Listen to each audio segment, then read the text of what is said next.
Eva spent the week reporting on the Pope's death from the Vatican ahead of Saturday's funeral. The Vatican has said they expect 50 heads of state and 10 reigning monarchs to be among the guests at the funeral. Estimates vary wildly about the number of members of the public who are likely to attend, but some saying it could be as many as 250,000. Security here is being stepped up ahead of tomorrow. There's a huge number of police on the streets. There are even snipers on rooftops and police helicopters often flying overhead as the eyes of the world focus on the Vatican. This week, the US pushed on with attempts to bring peace to Ukraine. US President Donald Trump urged both Kiev and Moscow to agree to a deal, but said Crimea, which Russia annexed in 2014, would not be handed back to Ukraine. On Friday, US envoy Steve Witkoff held talks with Russian President Vladimir Putin in Moscow, as FSN's Dasha Bundarchuk reports. Russian presidential aide Ushakov said negotiations between US envoy Steve Witkoff and President Putin were constructive and useful. During talks that lasted 3 hours, the two sides appeared to have moved closer to a peace deal on Ukraine. Ushakov added that productive Russian-American dialogue will continue to be carried out in the most active manner. This is the fourth visit to Russia by US President Donald Trump's representative. During meetings in Moscow, Steve Witkoff passes on messages from President Trump to President Putin and then back from Putin to Trump, the Kremlin spokesman said. This week, India vowed revenge and blamed Pakistan for the killing of at least 26 civilians in the disputed region of Kashmir. Indian security teams spent the week looking for 4 gunmen who opened fire at the popular tourist hotspot. Sketches with the names of the suspects had been put up in Indian-administered Kashmir, with a cash reward announced as well. As FSN's Neha Punia reports from New Delhi. Police have named 3 of the 4 suspects and have also released their sketches. They claim 2 of the suspects are from Pakistan and 1 is a local. A cash reward of $23,000 has also been announced for information of the suspects. Security teams have sealed the town of Pahalgam in Indian-administered Kashmir, where the gunmen had opened fire on tourists in an open meadow only accessible by foot or on horseback earlier this week. From bureaus worldwide, this is FSN. Disgraced US Congressman George Santos this week was sentenced to more than 7 years in prison after pleading guilty to committing wire fraud and aggravated identity theft. FSN's Mitch McCann sent this report from New York following Friday's sentencing. When George Santos was elected to Congress in 2022, it was heralded as a major win for a gay Republican from a largely Democratic US state. However, Santos' life began to unravel when it emerged he had told a number of lies ranging from his work and education history to false claims about winning sporting championships and being Jewish. The government then charged Santos with committing wire fraud and aggravated identity theft. The charges included allegations that Santos regularly lied about campaign donations he received in order to qualify for a Republican Party program that would give him financial support. Prosecutors had asked the judge to impose a 7-year sentence, a term of imprisonment that Santos described as absurd. In the end, the judge agreed with prosecutors, imposing a term of 87 months. The United Nations this week warned of the worsening humanitarian crisis in Gaza, saying it had now reached unprecedented levels. For more than 50 days, Israel has barred aid and commercial supplies from entering the Gaza Strip. FSN's Jodie Jacobs sent this report from UN headquarters in New York. The UN is once again sounding the alarm bells, claiming it is probably the worst humanitarian situation ever seen throughout the war in Gaza. OCHA says over 2 million Gazans are facing acute shortages of food, medicine, fuel and clean water. The agency warns that supplies inside the strip are also nearly all gone, with food stocks running dangerously low. UNRWA head Felipe Lazzarini says humanitarian aid is being used as a bargaining chip and as a weapon of war. He has called for the siege to be lifted and the ceasefire to resume. Israel continues to insist that Hamas siphons off large amounts of aid. And that's the Week in Review. That's Feature Story News. Nick Harper reporting. Jared Gilchrist was surfing when he was attacked by a shark that took his leg. Thanks for being with us, big guy. Thanks, this is tight. What was going through your mind when you first realized that you were there with a shark all alone in open water? I felt like a total badass. It bit into my leg and started shaking it back and forth, and at that point I just felt, yes, this is sweet. I can't imagine what it would have been like to see the teeth sinking into your leg like. It was sick. At one point, I just saw my leg just floating there in the water. It was awesome. Okay, we're joined now via satellite by Dr. Brian Caddy. What condition was Jared's leg in when you first saw him? It was in pretty rough shape. The shark had scissored through the muscle, and it was all just like hanging off the bone. It was nuts. Yeah, I kept touching it. It was slimy as hell. Yeah, totally. It was insane. Well, doctor, how do you deal with something like this? Well, you're never fully prepared for an injury this freaking cool. We just tried to stop the blood loss, and we took a bunch of photos because it's hysterical to freak out the nurses with gnarly shit like this. This is the Onion News Network. We're still not sure why you'd want to watch, but our video feed is streaming nightly for free at cam.freetalklive.com.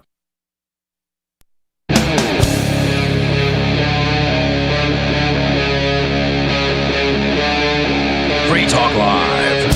It is Free Talk Live. 603-283-6160 is the number to call. That's the number to get on the air to tell us what's on your mind. Because this is Open Phones Radio, where you can change the subject. You don't like what we're talking about? Great. Bring up another topic, and that will be the topic as long as we can take it and as long as we think it's good radio. Just make sure it's better than what we're talking about. Exactly. Exactly. We don't want the worst than what we're talking about. We want you to be entertaining, even more so than we We don't set the bar that high. Right. You can very easily clear it. But trust us, we will do our best to set the bar low. Yes. We will try to offer very poor radio so that you can easily exceed us. And who knows, we may hire you. It makes you look like a rock star when you exceed those expectations. Does it? It does. Does it? You don't know how many times in my life people are like, I didn't know Richie Rich could do that. Like, yes, because I just don't. I wonder when the last time we had a car that was more entertaining than we were. Oh, man. I'd say anytime Skeeter is on. Is more entertaining? Absolutely. I live for that guy. Okay. I'm kidding. I don't know about that. I am kidding. By the way, in studio, it's myself, Chris. Riley. And Richie Rich. And we are here to talk. Because it's talk radio. That's why we call it talk radio, because we're here to talk. We're not here to sing songs for you. Free Yell Live.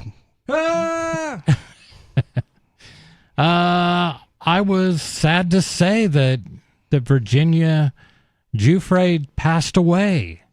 Who is this? She was. Is she famous? She is. She was one of the early and very vocal accusers of Jeffrey Epstein. Oh. Okay.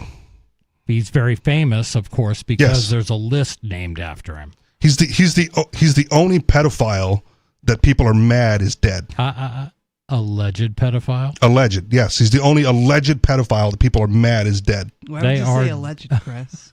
I mean, come on. He never touched me. That's all I can say. Okay. Aw. I know. I feel kind of left out. Virginia, you like Virginia Giuffre better than? I'm sorry. I'm still having a little trouble with that word. Just don't say Jew too much while you're struggling through. Right. It's Giuffre. You're gonna get way different callers than you want. I know. Yeah, she passed away. It was a suicide. Allegedly. Speaking of the allegedly word, we'll probably be using that a lot this evening. I've got a story on that, which I'm working to bring up. See, I'm a pro, always prepared. I don't know if it's going to be in your story, but while you're trying to pull it up, she posted on social media, I don't know how long ago, that I'm not suicidal. Vindicate me if I'm ever deemed to have committed suicide. And so now there's a whole big conspiracy behind it as well. So she came out, she vocalized the fact that she was not suicidal. Really? And this is the headline from NBCnews.com. Virginia Giuffre, one of Jeffrey Epstein's most prominent abuse survivors, dies by suicide. 2 shots to the back of the head with the revolver. Other Epstein victims credit Giuffre with giving them the courage to speak out. Virginia Giuffre, one of the most prominent survivors of Jeffrey Epstein's sexual abuse, has died by suicide, her family said Friday. Giuffre, 41, died in Near Gabby, Australia, where she had been living for several years. Wow, that's way out of the jurisdiction. Yeah, that's literally the other side of the world. Yeah. Giuffre was one of the earliest and loudest voices calling for criminal charges against Epstein and his enablers. Other Epstein abuse survivors later credited her with giving them the courage to speak out.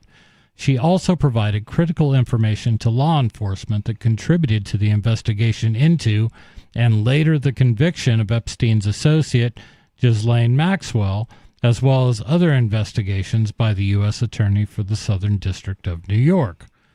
Quote, "It is with utterly broken hearts that we announce that Virginia passed away late last night at her farm in Western Australia," unquote, her family said in a statement to NBC News. She lost her life to suicide after being a lifelong victim of sexual abuse and sex trafficking, unquote. So Australia is on the other side of the world from where all this allegedly happened. Western Australia is really, that's the desert half. The rural side. Beyond rural. Okay. I mean, that is the crazy. The bush. Okay. These people would love to live in the bush. Okay. They're where there are no bushes. It's just nothing. So some real good movies get made out there. So did she take refuge in West Australia?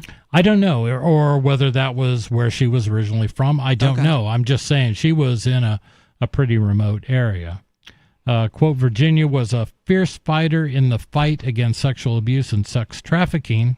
She was a light that lifted up so many survivors," unquote, the statement said. Quote, "In the end, the role of abuse is so heavy that it became unbearable for Virginia to handle its weight," unquote. Okay, I don't doubt it. And if someone is sexually abused or sex trafficked or involved in something that a news story, just if you're involved in a news story that spans the globe, I understand there would be some pressure there. Yeah, I mean, you're right. And when this hot take, right, I'm not convinced that all of the quote unquote victims were like legitimately victims.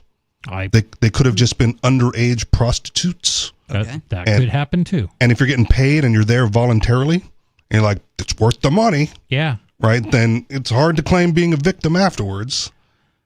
Right. Unless the situation changes to financially benefit victims, which it does. If you assume the mantle of victim, you can rest assured that there's probably a good payout for you. And I'm not saying that's the case. I don't know. I don't know anything. You know, when I say I don't know anything about Jeffrey Epstein's dealings, all I know are rumors and allegations and all this stuff that all from sources that I don't trust. I'm with you, but when they throw out the terms like sex abuse victim and sex trafficking, right? And there's like a connotation to it. Right. They were kidnapped off the street, they were black bagged in a van, they were taken away from wherever they were at and then used as sex slaves for paying customers down the line. Right. And like that happens, but that's not the only thing that happens. And they conflate the two. Right. And sex trafficking, if you happen to live in New York and your date takes you to a party in New Jersey. Yes. Would that not meet the requirements for that to be considered sex trafficking because you crossed state lines? Right. If you got like abused or sexually assaulted at the party, yes, they would say like she was trafficked from New York, or you trafficking victim, or you had sex at the party, and then later claimed it was right. It sounds like regret. Sex trafficking is defined in a certain way that could make anybody guilty of it if you're not careful. That's the problem. That's what I'm saying. The problem is, and again, right, like from the libertarian perspective, prostitution. Perfectly fine. Oh yeah. Yeah. Right. Age of consent. I don't want to talk about it, but like, what's the line? Yeah. And so if you're like a 16-year-old prostitute getting paid big money to have sex with high-powered individuals, you're like, I love the money. Bill Clinton. Yeah. That's what I was thinking. Are you really a victim? Right. Yeah. Is this really a sex trafficking? Is this really, abuse? Like, no, it's transactional. You could have said no. I would think that if someone was able to understand what they were getting themselves into and be able to consent to prostitution, they should be able to consent to prostitution. I may find prostitution morally repugnant, but I cannot stop consenting partners, if you will, from conducting a transaction. And I would never dream of passing a law that would criminalize Riley selling himself for sex. Yes. So whether or not there's a market for it. Right. It's another thing, but I'm saying I have a girlfriend, so okay. Well, she might have a problem with it. Yes, she would. That doesn't mean there's a market for it. Like, you give it to her for free, I'm sure. Yeah. Okay. Yeah. This whole story, and it's been interesting. Now, what if everything happened? I mean, Epstein had a black book. And, like famous madams have always had black books. Yeah. And they've busted the DC madam any number of times with their high power clientele in the book. Yes. Under pseudonyms. Yes. There have been a number of times in history that this has happened. Epstein's remains obfuscated. Actually, no. The Attorney General released it all. Did she? Yes. When? She released a completely redacted version that the government had already released. Oh, well, that doesn't count. Right. It doesn't count at all. Yeah. And we're supposed to be satisfied with an entirely redacted list? Here's the black book. Just black bars. It's black. Any It's way black, you look right. at it, it's black. I'm if Epstein does have these people, if I were a taxpayer, I would be really curious about whether my congressman is in it, whether my president is in it. You would think. Yeah. Taxpayers are poor judges or officiants of their Congress critters. Yeah. Right? And, they get Congress and the government gets away with too much that the average person will go like, wow, that's outrageous. And no one does anything. Well, it's just the price you pay to live in a civilized society. Exactly. And Congress has like an approval of somewhere around 10%. People approve of the job that Congress does. It's always abysmally low. But the incumbents get reelected at like 90%. And 90% of constituents across the country say that their congressman is great. Yeah. Well, it's because they have their biases toward their favorite Congress critters. Well, right. And if those Congress critters... We can see these Congress critters as terrible people because we understand what they're doing. It's like the person who goes like, well, my uncle's a cop. Like, well, your uncle's a bad person then. No offense. No, I take all the offense you want. I'm standing firm on this. But that's kind of the problem with the system. Of course you're going to like your congressman because he is getting money for your district from D.C. out of this big, huge slush pile, and he does it consistently. So, of course, you have high ratings for him. That's the problem, though. Everybody does. And the whole system is built on rewarding people who are willing to just, give up any moral high ground that they ever had, yet they're going to gain popularity at home, which is going to keep them there. And I'll just throw this out for all the Ron Paul fanatics out there. Like, he did the same thing. Yeah, absolutely. He added a pork to any number of bills that they were in through Congress, knowing that it would pass, and then voted no so he could maintain his air of superiority as Dr. No, Right. but he still threw stuff in there to get his constituents paid. Yeah, because he wanted to keep going back and keep saying no. Yeah. I love that. That's kind of funny. Well, it is what it is. Is it? Or is it like anti-principled, Riley? I mean, I can see the humor in it, but it's also a bit anti-principled because he's putting pork in there. Yes. Yeah. It's like he's getting money for his constituents, then voting no, knowing that it would pass with everybody else's vote. It's like, I put it in there, but I voted no. I really wanted to. And I was like, well, that's a end around on some principles there, And Mr. Libertarian. My one vote will never, ever change anything. Right. Kind of like you listening in Radioland, your vote will never sway a national election. It will not likely ever sway a congressional seat election in your own district. It just doesn't happen. Nor should it. No, they should not come down to one vote. Actually, they should. It should be my vote for my thing, and everybody else should get one vote for their thing. And I still don't like it. I'm as long as you leave me out of it, I don't care who you vote to be your ruler. Exactly. But they have no power over me except that which they take. Yep. And that which I may be compelled to defend myself against at some point in the near future. Yeah. That's what it basically comes down to. The only time I do vote is to try to prevent something worse from happening to me if I did not vote. For example, local elections. I do vote in those because they're trying to raise my taxes. Yeah. And I will do that. Nationally, I just could care less. I'm the same way. Like, I would rather vote in a local election than a national election. I still think that's a cop-out. Why do you think it's a cop-out? Well, because if you come from the premise that all the political sphere can do is exercise violence against the unwilling, and then even your vote supports that system, right? And if you want to defend against their violence, there's a means to do that, and you're just unwilling to do the real violence in exchange for using state violence. Okay, so you're suggesting that people who would rather vote in the local elections aren't willing to do the violence necessary to protect them. They always call it peaceful, and we all know it's not peaceful. Okay. It's like, I vote because it's the peaceful way to affect change. Well, no, it's not. Okay. It's a violent way to affect change. It's just passive violence, and you do it to avoid the active violence. I guess where I would disagree is that I feel like a local election would be affecting me more than anything else, and so I would want to vote in that election to have a voice. I get that. Yes, but your voice affects the entire local populace. Right. Well, my idea of voting in a local election. First of all, there's going to be people running for offices at the local level, and then there's going to be warrant articles, which are either the school district or my town wants to spend money. Yes. And I invariably vote no on all the spending. Yep. All of it. And occasionally I'll vote for a person if I know them personally and I think they'll do good. Right.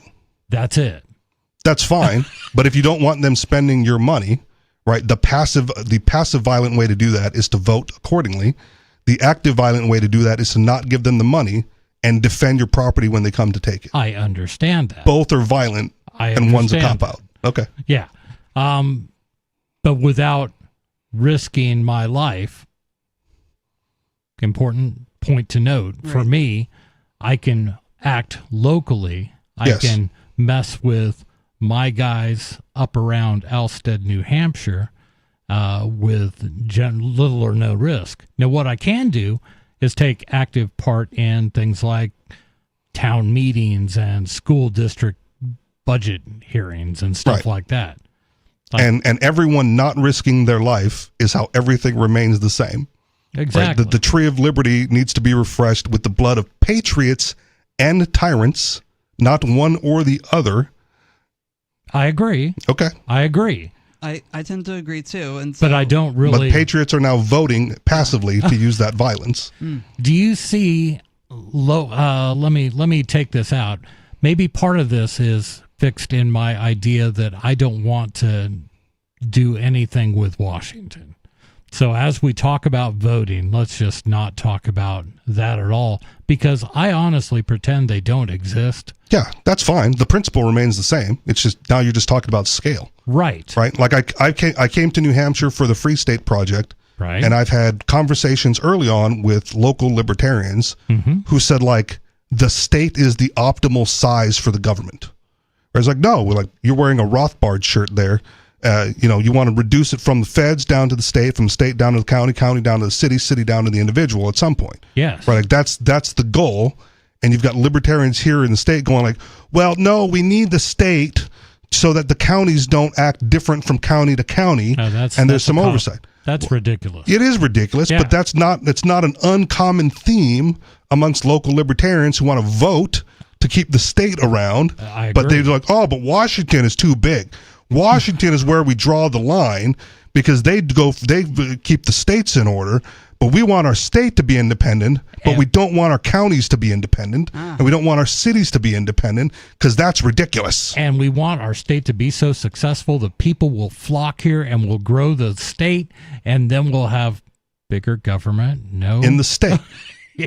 I can see it's nuts. I can understand. Go ahead. I can understand why someone would want the state of New Hampshire over the federal government, but at the same time, like Richie Rich was pointing out, at least I believe the individual is the most important form of government, and if we don't go that far, then we actually aren't really engaged in libertarianism at all. And this is the part of libertarianism that is always a challenge, and I think you did a good point of pointing it out. We do want to wrestle control back from the state, in finger quotes, be it federal, be it state, be it local, back to the individual. These things we're talking about in every election, we're talking about subjects that I can handle myself. I can make that decision for myself. Yes. And you can, and Riley can. Why are we even talking about, deciding what to do, about the abortion issue? Why can't families, why can't women decide for themselves? I have a feeling on abortion that most women probably aren't going to like, but hey, it's not. But at the local level, if you get to vote on it.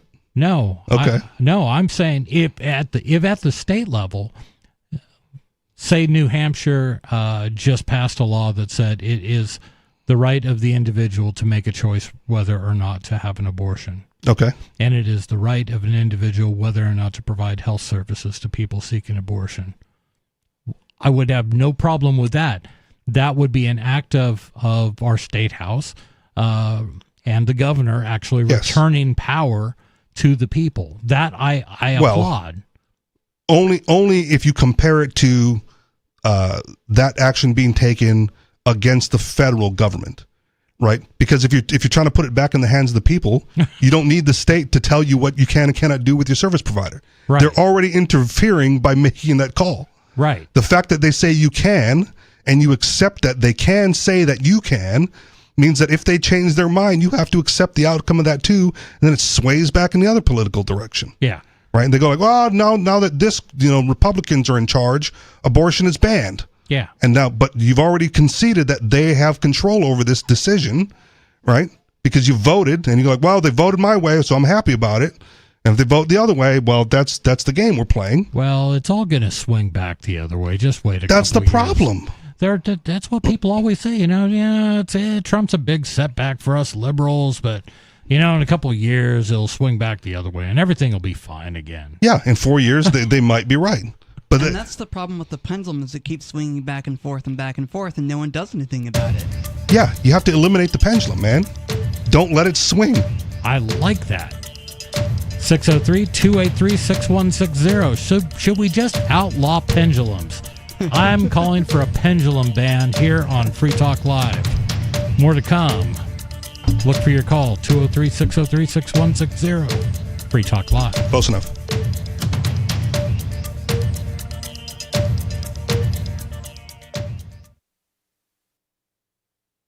A job applicant totally nails an interview with the person who will make his life a living hell for the next 5 years. And adjusting several sliders on a recording studio's mixing console pays off big time. This is the Onion Week in Review. This week, a study published by researchers at Johns Hopkins University revealed a direct correlation between breastfeeding and knowing exactly what's best for other people at all times. Overwhelming evidence indicated that the moment mothers begin breastfeeding, they develop a highly honed sense of what is wrong with others' approach to life, and were able to loudly enumerate those faults with total confidence in their accuracy. Researchers noted that the practice greatly boosted a young mother's immunity to the viewpoints of others. And in this week's Tech Report, a startup is very casual about its dress code and benefits. In other news, the Secretary of Interior says knocking down the Rocky Mountains could really open up the nation. And a woman is not going to let her husband of 60 years drag her into death at the same time. This is the Onion News Network. From Feature Story News in London, I'm Stuart Smith. Heads of state, monarchs and other foreign dignitaries are arriving in Rome ahead of the funeral of Pope Francis, which will be held on Saturday. The head of the Catholic Church died at the age of 88 on Monday after weeks in hospital battling severe pneumonia. John Beaver has more on the preparations from Rome. We're approaching the final few hours of people being able to pay tribute to Pope Francis in person. He will lie in state until 7 o'clock tonight, local time, in St. Peter's Basilica. An hour after that, his coffin will be sealed ahead of the funeral tomorrow. The Vatican has said they expect 50 heads of state and 10 reigning monarchs to be among the guests at the funeral. Estimates vary wildly about the number of members of the public who are likely to attend, but some saying it could be as many as 250,000. Security here is being stepped up ahead of tomorrow. There's a huge number of police on the streets. There are even snipers on rooftops and police helicopters often flying overhead as the eyes of the world focus on the Vatican. John Beaver, Rome. Talks between government representatives from the US and Iran are set to take place this Saturday as Washington continues its diplomatic push to avoid Iran acquiring a nuclear weapon. From Tel Aviv, Trent Murray has more. American and Iranian negotiators will meet Saturday in the Omani capital Muscat for their third round of talks in as many weeks. Last week's discussions in Rome were described as positive, with both sides saying progress was made. The White House is pushing for a diplomatic solution to concerns that Iran is enriching uranium to make a nuclear weapon. Tehran denies the charge, saying its nuclear program is for civilian purposes. President Trump has threatened that if a deal isn't reached between the US and Iran, that he could take military action targeting Tehran's nuclear program. Trent Murray, Tel Aviv. Indian security teams continue to be on the lookout for 4 gunmen who opened fire on tourists earlier this week, killing 26 people. Sketches with the names of the suspects have been put up in Indian-administered Kashmir, with a cash reward announced as well. Neha Punya has more. Police have named 3 of the 4 suspects and have also released their sketches. They claim 2 of the suspects are from Pakistan and one is a local. A cash reward of $23,000 has also been announced for information of the suspects. Security teams have sealed the town of Pahalgam in Indian-administered Kashmir, where the gunmen had opened fire on tourists in an open meadow only accessible by foot or on horseback earlier this week. The home of one of the suspected gunmen has also been demolished by local authorities. In New Delhi, Neha Punya. From bureaus worldwide, this is FSN. You can help spread the ideas of liberty with our Patreon for just $5 per month at amps.freetalklive.com.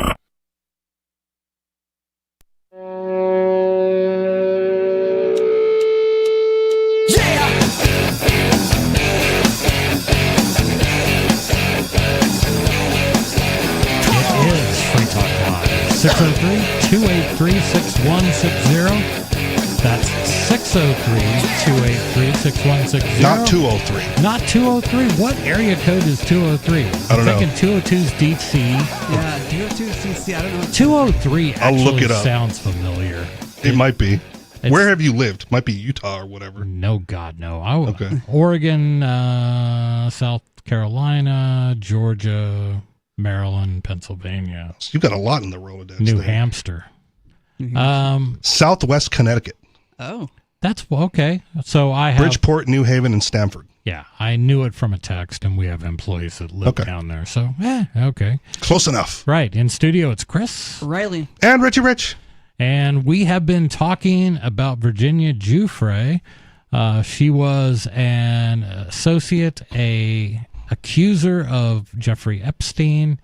And a couple weeks ago, she started saying, I want you all to know that I am not, obviously, I'm not doing a good accent of a Western Australian. I want y'all to know that I am not suicidal. And I guess she had said something about, I'm not suicidal. Today it comes out that she committed suicide. So given the crowd that she was hanging around with, there have been a lot of suspicious suicides. That's the understatement of the year. I think we can call that. Is the media reporting this as a suicide, or are they just saying it's suspicious? They reported it as a suicide. We had read a statement from her family saying that she had committed suicide. Reputable news source. Yeah.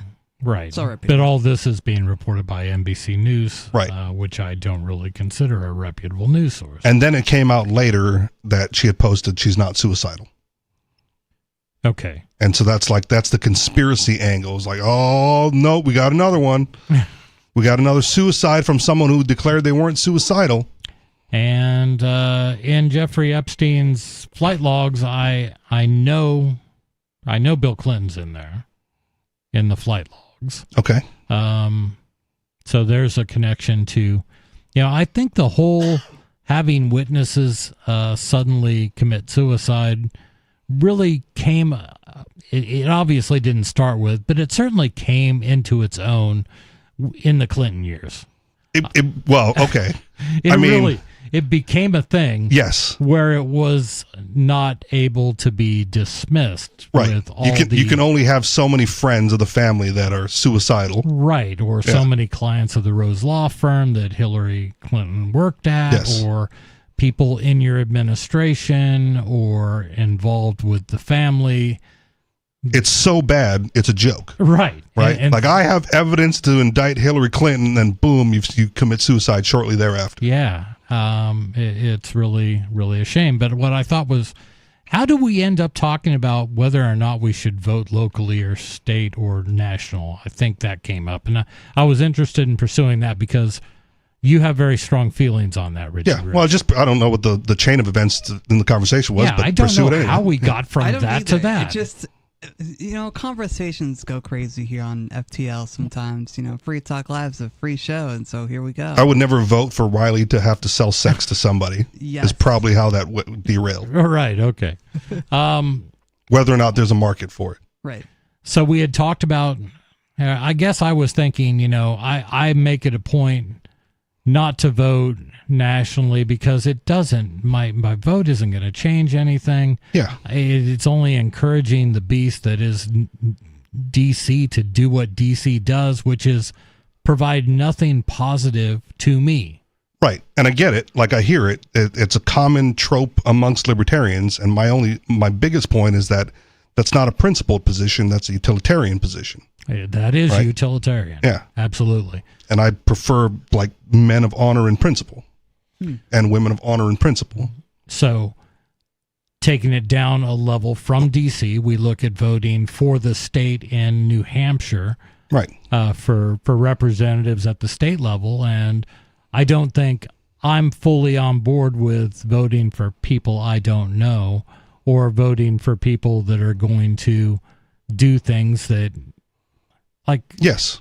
But the excuse then becomes, like, I'm voting defensively, right? I'm voting defensively because the mindset is I'm voting defensively because I'm not willing to do the actual violence myself. True. Which I'm not at this point in life. Right. Yeah. Are you? No. Again, I'm not voting. Right. Okay, and I'm avoiding as many taxes as I can on a regular basis. Like, I don't fill out any forms. Right. Right. So, like, in my mind, I'm doing the bare minimum until someone goes like, it's time to refresh the tree, and I'm like, all right, let's wake me up when we're ready. And I'm happy. I'm in hibernation until like the rest of y'all are ready. Because it's folly to do it on my own. Right, that's a suicide mission. It's best to have a network of people behind you to help you on your way. Yes, but the network of people that I would count on is currently voting. Yeah. Would you consider, I'm interested, I'm exploring the mind of a non-voter, a dedicated, you're perhaps the most dedicated non-voter. I've never voted. I'm not on any voter roll, never have been. If someone that you knew was running for something at the state level, say the House of Representatives, and it happened to be in the district where you could vote, and they were saying that, Rich, if I can have your vote, I am going to work to return all these things that the state's doing back to the individual, so that will stop hanging over your head. And you knew this person. Yeah. And they are a reliable person. Would you consider voting in that instance? No. Okay. I mean, again, I live in Manchester, right? Like not out here in Keene, and there's a bunch of people in Manchester who are part of the political system. Right. And like anytime they go like, oh, I'm running for whatever, I'm like, I hope you win. You don't have my vote. And if you did vote, would that race come down to one vote? It may. Like local political races have been close. They have been close. They've been very close, and like one or two may have come down to one vote, and I simply don't care, right? Because like the principled position is, I'm not going to vote, and if you try to steal my money, now we're adversarial, and I may feel compelled to defend myself. Good. Right. The best thing you can do is just leave me alone. Right. You know, the problem with the FAFO people, we're like, oh, FAFO, right, is the FO is I'm going to vote you out next time. Right. That's not an appropriate FO. Right. That's not how you find out. Pendulum back and forth for sure. Right. The find out is the tar and the feathers and the hanging from the tree. Right. That's the find out. Right. They have to have stake in the game in order to change their behavior. And if you continue to vote, they'll find something to offer you. Just like Trump did in the past election with the libertarians, right? All of this mess is because libertarians got really high on their horse and wanted to get Ross out, right? Like that's it. Yeah. We're in all of this mess just right now, one thing, just to get Ross out of prison. And that I don't think. And now you're finding out. Not going to pay off well in the long run. We're going to go to the phones where we have an anonymous caller from Whitman, Massachusetts. Whitman, Massachusetts, you're on Free Talk Live. Surprise! Is it? No. Is it really a surprise? Who's unknown caller with no caller ID? Who could it possibly be? You didn't say it was Skeeter. I don't think you knew. No, we knew. But who is rich to brag about principles, right? How about not having principles that create contradictions, like anarcho-capitalism? I'm pretty sure you've already complimented me on being the most principled member of this show, Skeeter. Is that true? Yeah, that's not saying much. You just create the least amount of contradictions. I'm working on it. When you find a contradiction, let me know. But we've poked holes in so many contradictions of yours that it's hypocritical to even suggest that anybody else have any. And you're already not letting me get a point out. So, okay, you're already sacrificing freedom for security, Rich, and therefore you deserve neither, right? But these last couple of weeks, right, I've had the displeasure of listening to your podcast, The Smooth Brain Experience. but I mainly listen for the porno. Yes, and when you're allowed on, like you don't unmute your mic and you don't say anything. Like you've been on, you've had your moment to speak multiple times, and a lot of times it's dead air while you figure out the tech. You know the request. I think it goes stale after like an hour. Well, then don't request it at the beginning of the show, stupid. You're not going to get on right at the beginning. I don't know if you like as soon as you get on, as soon as your name pops up, it says requested, and that's not the appropriate time to do it. Talk about because I actually wanted to bring up some stuff about what you said on the show, which is contradictory, right? First off, Rich, you know that, so you advocate punitive punishment, but you know that violates the proportionality principle of the NAP, right? Yes. And the proportionality principle violates the ownership principle of the NAP, right? That's fair. That's not really. And also, guess what? I actually looked at history with your false claims about how the West was homesteaded. It was all claimed by other states. Mexico, Spain, France. And when we got possession of the West, the citizens needed permission through the Homestead Act in order to homestead places like Utah or Colorado or whatever you said, Wyoming, California. Yeah. All of these you needed permission because all that land was already acquired by the U.S. So you were wrong there too. But this is not what I want to talk about. I can talk about that on your show. Every show is not really what you want to talk about, but I'll get to it. So I'll address the two things that you've claimed, and as far as the punitive punishment, the punitive punishment part of it, like you might be right, and I'll concede the point. But the example that was given was punitive punishments to prevent frivolous claims, right? Like if someone made a claim that, hey, Riley did something to me and he did nothing, right? Like the article that we had at the time was a wheelchair-bound man being accused of kicking down a door of his ex and strangling her, right? And it's clear as day. Sounds a little. It's clear as day that he didn't kick down the door. Yeah. Right. So restorative justice for that would be like he's made whole again, and I'm saying that there needs to be something to prevent people like the lady from making false claims.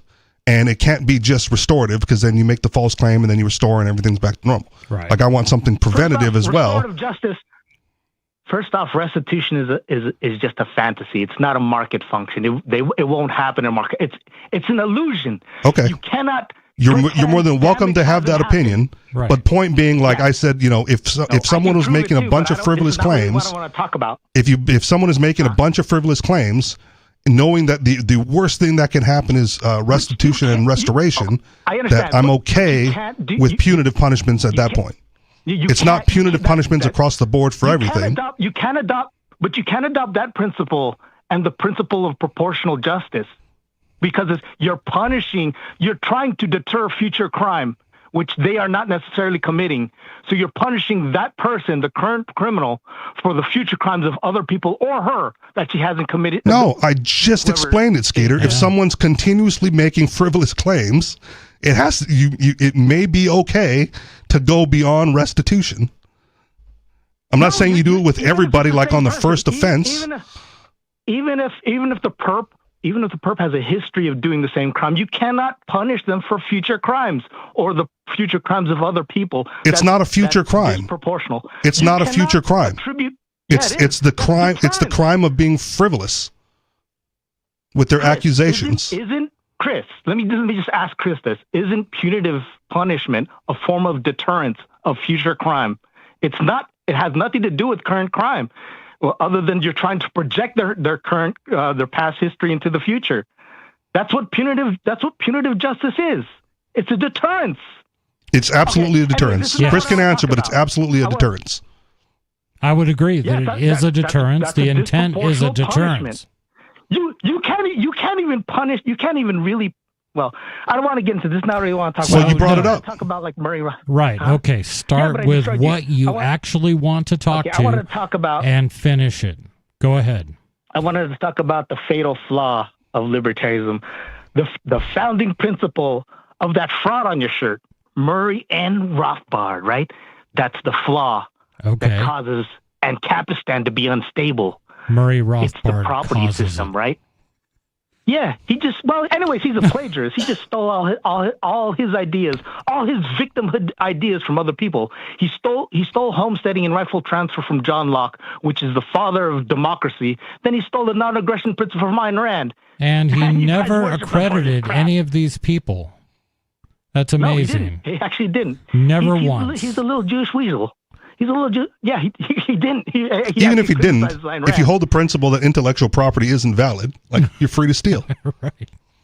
And what should happen then is the readers of Murray Rothbard should go like, he stole this from Ayn Rand and John Locke, and we now recognize this. The idea was his, right? Who cares? The thing is, he's trying to combine principles of modern democracy, which is homesteading and rightful transfer, with capitalism. And I wanted to talk about the true property system of capitalism, the bid system. That's the true market determination of who should get what property. To be clear, are we now on the actual reason you called? Is this it? This is it. This is what I want to talk about. So we are going to address this one specific thing. So this is the only stable system of the economy, the bid system. It incorporates market ethics like profit incentive and productivity of society. This is the only thing that's defendable. You can make a case that it can be funded by the economy, unlike restitution or homesteading or rightful transfer. None of these things, which are sunk cost fallacy, can be defended. You can try to create an insurance scheme which will eventually collapse due to defection, right, and adverse selection. All these schemes are not market ethics. That's why they're not stable. The bid system, where you can challenge the ownership of any current owner by outbidding them, is the true capitalist way of determining property. No. Yes, it is. No, because they have the right to say no, and then you can F off. This is true. There's no rights. Where's your right to tell the government off? Tell them off. I do, on like a weekly basis on this show. Doesn't Ian have the right? Why doesn't Ian tell them off? I'm pretty sure he has. Prison cell. Well, because now it's not expedient to do so. What is like he is a political prisoner. Someone defending it. Tell me, Rich, what is a right without someone actually defending it? Nothing. What is it? That's my point, man. Yeah. Like you've heard me say that. Just like libertarianism, right? It's conceptually empty. It's worse than that. No. It's full of contradictions. No. Just like some of the things I just brought up. Yes. You cannot even come up with a system on how to pay for restitution. No. How does your restitution scheme work? How does it fund itself? You're on another Violence. subject. You were talking about the bid system, which has already been refuted. Like I rebutted it thoroughly with 2 sentences. Here we go. We just generally make the claim that you rebutted it instead of no. It's because I actually rebutted it. You said that anybody can come and take outbid someone for their own property under your paradigm, and it belongs to them. And I said no. Because someone can say no, and you can F off. Mute this guy.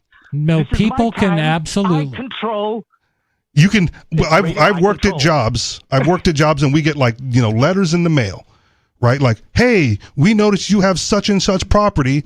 We're offering cash of $600,000 for it, and I file that into the garbage can, right? And they don't get to take the property. Yeah, that's how it works. Because you know why modern democracy already protects the Lockean ethic. When government collapses, if government collapses, you're going to see what the market does. Yes, and if the government collapses and that offerer shows up with his $600,000 and it goes like, it's mine now, just interrupt. And I shoot him in the face, it's not his anymore. Like that's it. Who are you, Rich, with your pistol on your scooter versus Elon Musk's standing army, huh? Who are you versus? Have you ever fought a drone? Have you ever fought a blockade or a sanction? Have you ever fought a bomb, Rich? No. When you create opportunity, your property hasn't been bombed yet? No. Not yet. It's usually because I leave people alone. Like I'm not trying to take anybody else's property, and they generally leave me alone. I haven't been bombed yet either. Here's my point. By misutilizing capital, you are affecting society, and they will come in with aggression if they have to. Society? Yes. Profitable, society will? Elon Musk will. It doesn't matter. Yes. Right? The principle remains that you have to defend it against that aggression. Okay. And if I have to hire Chris and Riley and a bunch of libertarians to help me defend my property because paying them is cheaper than having it stolen, right? Then I do so. Why would a rational person who has the comparative advantage with force take your lower bid?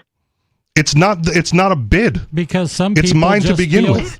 I don't have to bid on it. And people might consider themselves.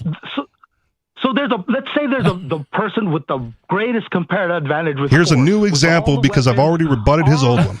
I know. All the soldiers, all the tactics, right? They can burn your house. There's no limits in capitalism, right? They have there are limits. There are limits because people have to choose to deal with certain people. Some people are not going to choose to deal with you, regardless of how much you offer. Regardless of how much they offer Richie Rich for some piece of property that he doesn't want to sell. And it might be ridiculous. We were talking about Switch 2s. And some guy comes along after you get your Switch 2 and offers you, I'll give you $750. I would take that offer because I'm going to have an extra one. And if I can scalp the extras, I'm all about it. Okay. It's a market function. This is why I know capitalism is not compatible with capitalism. You don't even use supply-demand analysis. What are you talking about? Why would a protector slash aggressor take a lower bid, right? Do you recognize that I have a right to sell anything I want? or not to sell it. Do you recognize that? No, you don't have that right. I don't have the right not to sell something. No, you don't have a right not to sell something. This is how ridiculous your argument gets, Skeeter. Dude, you're so off. You're insane. This is the fatal flaw of anarcho-capitalism. One second. Hugs and kisses. There's no fatal flaw. You're just an idiot. To presume that the rest of the world, anybody agrees with you that an individual doesn't have a right to sell their own property or refrain from selling their own property is ludicrous. I was just trying to get that answer and I got it. No, you don't have that right. I do not have that right to keep or not deal with somebody I don't want to deal with. That's asinine. Right. But that's Skeeter every time. And he always delivers. That's what I'm saying. He always delivers the most absurd, ridiculous arguments. Yes, and I say that again in finger quotes because, my God. He is going to resort to violence because he's not going to be able to persuade anybody of his position rationally, logically, reasonably, effectively. He used verbal aggression against you on the radio because it's all he has, but I'm sure in real life he'd use violence. I don't know. I'd love to meet Skeeter. I'd love to meet him face to face. And do what? I don't want to be anywhere near that guy. Try to keep a straight face. I mean, this is something I always do in these situations. I try not to laugh. I try not to. It's really hard to say something that is. And I've been told that I'm very good at calling people idiots without calling them idiots. I can very subtly and another cop out. Just call them an idiot. No, you never call them an idiot. I did multiple times already. How did that work out? He stayed on the line until you hung up on him. I didn't hang up. Okay. Dropped whatever. All right. Whatever. Slipped. Oh, okay. Either way, I'll say it again. He's an idiot. He's not only is he an idiot, he's a terrible communicator of his own position. And if everything worked out to perfection in his own utopian society, he would be the least productive member of it and would soon find his way on the outs and have nothing and own nothing and get nothing done because he doesn't have the capacity to be productive. And that's it for Skeeter Talk Live. Now we're coming back. 603-283-6160 is our number. Give us a call. We got a couple calls on the line. We'll get to them in just a moment. This is Free Talk Live.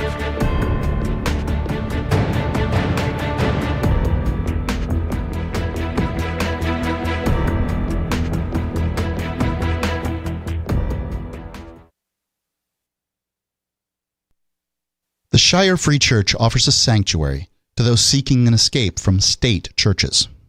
The Shire Free Church is an interfaith, diverse group of people that may not share identical theological beliefs. As a member in or minister of the Shire Free Church, you are a sovereign individual and may be the faith of your choice. We don't claim to have all of the answers. We are open to all peaceful people. We want to learn from each other.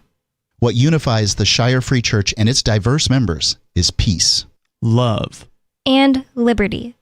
There are many paths to God, one for every individual. The Shire Free Church does not define a specific path beyond these parameters that must be your foundation. Peace as your way. Love as your guide. And liberty as your light. Learn more at church.shiresociety.com. That's church.shiresociety.com. The new 4th edition of Healing Our World, The Compassion of Libertarianism, will take your understanding of liberty to a deeper level and has over 1,300 updated references, new cartoons, and a foreword by Dr. Ron Paul. With discounts for multiple book purchases, the 4th edition of Healing Our World is a great gift for the liberals, pragmatists, environmentalists, and Christians in your life who think libertarianism is cold-hearted. Get yours today at healing.freetalklive.com and use promo code FTL for a $5 discount. There are lots of ways to listen to Free Talk Live. Our podcast has been around since podcasts began, and now the FTL feed is loaded with content besides our full show archives. Did you know that we make it easy for you to customize your podcast subscriptions? We have different feeds, one that includes only our full shows, one with just the Daily Digest, and our main feed that includes everything. You decide what you listen to. It's quick and easy to customize your feeds at feeds.freetalklive.com. That's feeds.freetalklive.com. You're listening to the live edition of Free Talk Live. Hour number 2 is next after the news here on the Liberty Radio Network at LRN.FM. From Feature Story News in Washington, I'm Nick Harper with the Week in Review. This week saw the death of Pope Francis, the head of the Catholic Church, at the age of 88. Thousands of mourners flooded the streets of the Vatican City, many of them queuing for hours to view the open coffin at St. Peter's Basilica. The papal conclave to elect the next pope is expected in the coming weeks. FSN's John Beaver spent the week reporting on the Pope's death from the Vatican ahead of Saturday's funeral.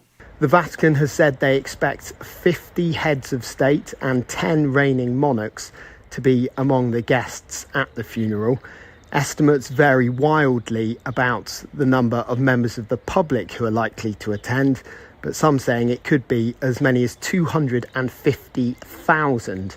Security here is being stepped up ahead of tomorrow.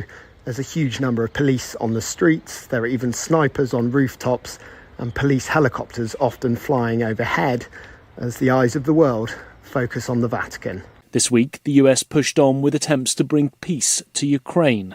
US President Donald Trump urged both Kiev and Moscow to agree to a deal, but said Crimea, which Russia annexed in 2014, would not be handed back to Ukraine. On Friday, US envoy Steve Witkoff held talks with Russian President Vladimir Putin in Moscow, as FSN's Dasha Bundarchuk reports. Russian presidential aide Ushakov said negotiations between US envoy Steve Witkoff and President Putin were constructive and useful. During talks that lasted 3 hours, the two sides appeared to have moved closer to a peace deal on Ukraine. Ushakov added that productive Russian-American dialogue will continue to be carried out in the most active manner. This is the 4th visit to Russia by US President Donald Trump's representative. During meetings in Moscow, Steve Witkoff passes on messages from President Trump to President Putin and then back from Putin to Trump, the Kremlin spokesman said. This week, India vowed revenge and blamed Pakistan for the killing of at least 26 civilians in the disputed region of Kashmir. Indian security teams spent the week looking for 4 gunmen who opened fire at the popular tourist hotspot. Sketches with the names of the suspects had been put up in Indian-administered Kashmir, with a cash reward announced as well. As FSN's Neha Punia reports from New Delhi. Police have named 3 of the 4 suspects and have also released their sketches. They claim 2 of the suspects are from Pakistan and 1 is a local.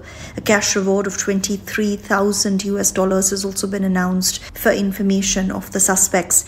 Security teams have sealed the town of Pahalgam in Indian-administered Kashmir, where the gunmen had opened fire on tourists in an open meadow only accessible by foot or on horseback earlier this week.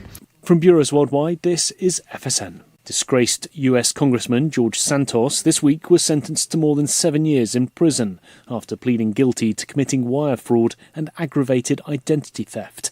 FSN's Mitch McCann sent this report from New York following Friday's sentencing. When George Santos was elected to Congress in 2022, it was heralded as a major win for a gay Republican from a largely Democratic US state. However, Santos' life began to unravel when it emerged he had told a number of lies ranging from his work and education history to false claims about winning sporting championships and being Jewish. The government then charged Santos with committing wire fraud and aggravated identity theft. The charges included allegations that Santos regularly lied about campaign donations he received in order to qualify for a Republican Party program that would give him financial support. Prosecutors had asked the judge to impose a 7-year sentence, a term of imprisonment that Santos described as absurd. In the end, the judge agreed with prosecutors, imposing a term of 87 months. The United Nations this week warned of the worsening humanitarian crisis in Gaza, saying it had now reached unprecedented levels. For more than 50 days, Israel has barred aid and commercial supplies from entering the Gaza Strip. FSN's Jody Jacobs sent this report from UN headquarters in New York. The UN is once again sounding the alarm bells, claiming it is probably the worst humanitarian situation ever seen throughout the war in Gaza. OCHA says over 2 million Gazans are facing acute shortages of food, medicine, fuel and clean water. The agency warns that supplies inside the strip are also nearly all gone, with food stocks running dangerously low. UNRWA head Felipe Lazzarini says humanitarian aid is being used as a bargaining chip and as a weapon of war. He has called for the siege to be lifted and the ceasefire to resume. Israel continues to insist that Hamas siphons off large amounts of aid. And that's the Week in Review. That's Feature Story News. Nick Harper reporting. A new trend in offices across the country. More and more people are switching to fetal position desks so that they can curl up in a ball on the floor while they work. Aaron Vaughn has a story. The human body isn't meant to sit at a desk for 6 or 7 hours. The natural position, especially in the workplace, is to shut down completely, return to a womb-like state, and rock back and forth to soothe yourself. Fetal position desks, which are even popping up in offices like Google and Facebook, come in a variety of shapes and sizes. Some have adjustable heights so you can cower underneath them, while more expensive options include a warm, pulsating blanket for workers to wrap themselves in to feel calm. But many people are making their own. I've rigged this up so I can type comfortably and my arms won't get tired. Plus, it's got speakers so I can listen to a comforting voice saying shh over and over again. I've tried a fetal position desk myself, and I can say it's a great way to get through the f***ing day. Thanks, Aaron. I hate my job. This is the Onion News Network. Yep, we still do email. Drop your email address in the entry box at freetalklive.com, and you'll be kept in the loop with Free Talk Live.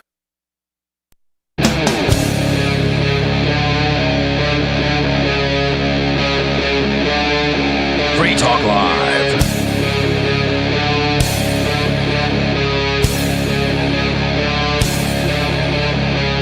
It is Free Talk Live, hour number 2. Thank you for tuning in and listening to us. We talked about Virginia Giuffre, who committed suicide. She was allegedly, I'm just going to say, news reports are that she committed suicide. She was an accuser of Jeffrey Epstein, and we've been talking about that and taking calls. In studio, it's Chris. Riley. And Richie Rich. And I'd like to thank, I have to look at my list, and this is somewhat embarrassing. I'd like to thank Chris for being an amplifier with us here on Free Talk Live. Is it embarrassing because it's you? Well, it could be me. Okay. I'm going to say that it's probably another amplifier named Chris. That means, thank all the amplifiers named Chris. Right. So in that case, I will thank myself. That means Chris went to amps.freetalklive.com and signed up to support the show. AMPS stands for Advertise, Market, Promote, and Support. So thanks again to Chris and everyone who supports us. Again, that's amps.freetalklive.com if you'd like to check out the perks and benefits of becoming an amplifier. So my thanks go out to me and anyone else named Chris who is an amplifier. I'm going to cross that one. What a way to get thanked. Yeah, I know. You just come up with a whole bunch of names and thank them. I'd like to thank all the Steves, all the Rogers. We'll we'll have to start doing that. If your name's Bill. Thanks for amplifying the show. Thanks, Bill. And if your name's not Bill, be sure to be included in our next thank you. So you should start amplifying now. We get enough bills. Right. Then we can quit this job. We're going to go to the phones where we've got a anonymous wireless caller. Anonymous wireless caller, you're on Free Talk Live. Yeah, Hello. I think we can simplify things a lot in a lot of these debates by saying that a lot of it's about either individualism, which is best represented, I think, politically by voluntarism, and collectivism, or some form of it by some name, and utilitarianism, which basically says the ends justify the means, and the individual has no rights because the whole is superior to the individual. But I think I can even disprove that argument. Can I stop you real quickly? Yes. Sure. You have just undone every Skeeter call. That's what I wasn't trying to specifically do that, but and we're not going to mention Skeeter by name. God forbid we mention Skeeter by name. But yes, thank you. I appreciate his passion, and you know what? And I think maybe if he don't could encourage see it that way, it would help him. I think it does come down to individualism versus collectivism, and what collectivism does with either communism, socialism, or some form of it is it rejects the rights of the individual in favor of the group, in favor of the whole. We'll just throw evolutionary capitalism in there with that collection as well, because that's his position. If he wants to take away the rights from the individual, I think that's what he was saying in the last call. But it's, I think but I can disprove even that, because if you really are about utilitarianism and you want the maximum good for the whole, right, which is what utilitarianism wants, you should be in favor of the individual having rights and being superior to the whole. Or maybe not superior to the whole, but you would say in order to have the most benefit, we want to empower the individual. We want to give the individual as many rights as possible. Okay, for the sake of argument, let me bring up Skeeter's position, and then let's see how you rebut it. So, okay, like my general position on property is that what's yours is yours, as long as you can defend it. And the best example I can have for this is, like, if I want a piece of land and that I want it to be pristine and untouched, as long as I own it and can defend it, like, you can't do anything about it. You have to leave it pristine and untouched. Skeeter's position is that anyone who can be more productive with that land has a higher claim to it, because profit and productivity trumps my individual right to keep the land pristine. I don't think I'm misrepresenting his position. That's kind of what I've gotten from it. I think that's very accurate. Okay. I think it's accurate. Okay. So if my individual claim to the land is like zero productivity, right? How in your mind, caller, how is that best for everybody? It wouldn't be best for everybody. So I think he's wrong with that, because you're taking away the individual's right. And now in this environment, nobody can be safe to know what rights they have, and that they knowing their property could be taken at any time, and they're not going to be able to use it as they see fit. Right, so but their incentive is to maximize productivity then, because only if you're maximizing productivity will you be able to keep your property, and that maximization of productivity would be best for the collective. Well, if you were a good utilitarianism, it wouldn't be just about productivity. It'd be about maximizing happiness, right? It'd be about maximizing the collective happiness of the whole. And just getting more productivity out of someone's land doesn't necessarily mean that everybody's going to be happier, especially that individual property owner. So even under his idea of being able to take things for the whole, you could say that that's still wrong in the utilitarianism fashion. So I don't think that negates the utilitarian argument. Okay. That I was making, that you could say that if you are true utilitarianism, you would want everyone to be happy and maximize their own individual rights in order to protect their land and do whatever they want. And so that way they maximize their happiness. Okay. So here's another example then. If you're a good utilitarian, you could still have rights, I think. I like the intellectual prowess that you're presenting here. So let me give you another example that might, something like this might come from Skeeter. I, the individual, have found the cure for cancer, and one of the ingredients to this cure can only be found on my property, and I withhold this information from everybody, and the only way for you to get the cure is to aggress against me in some form or fashion.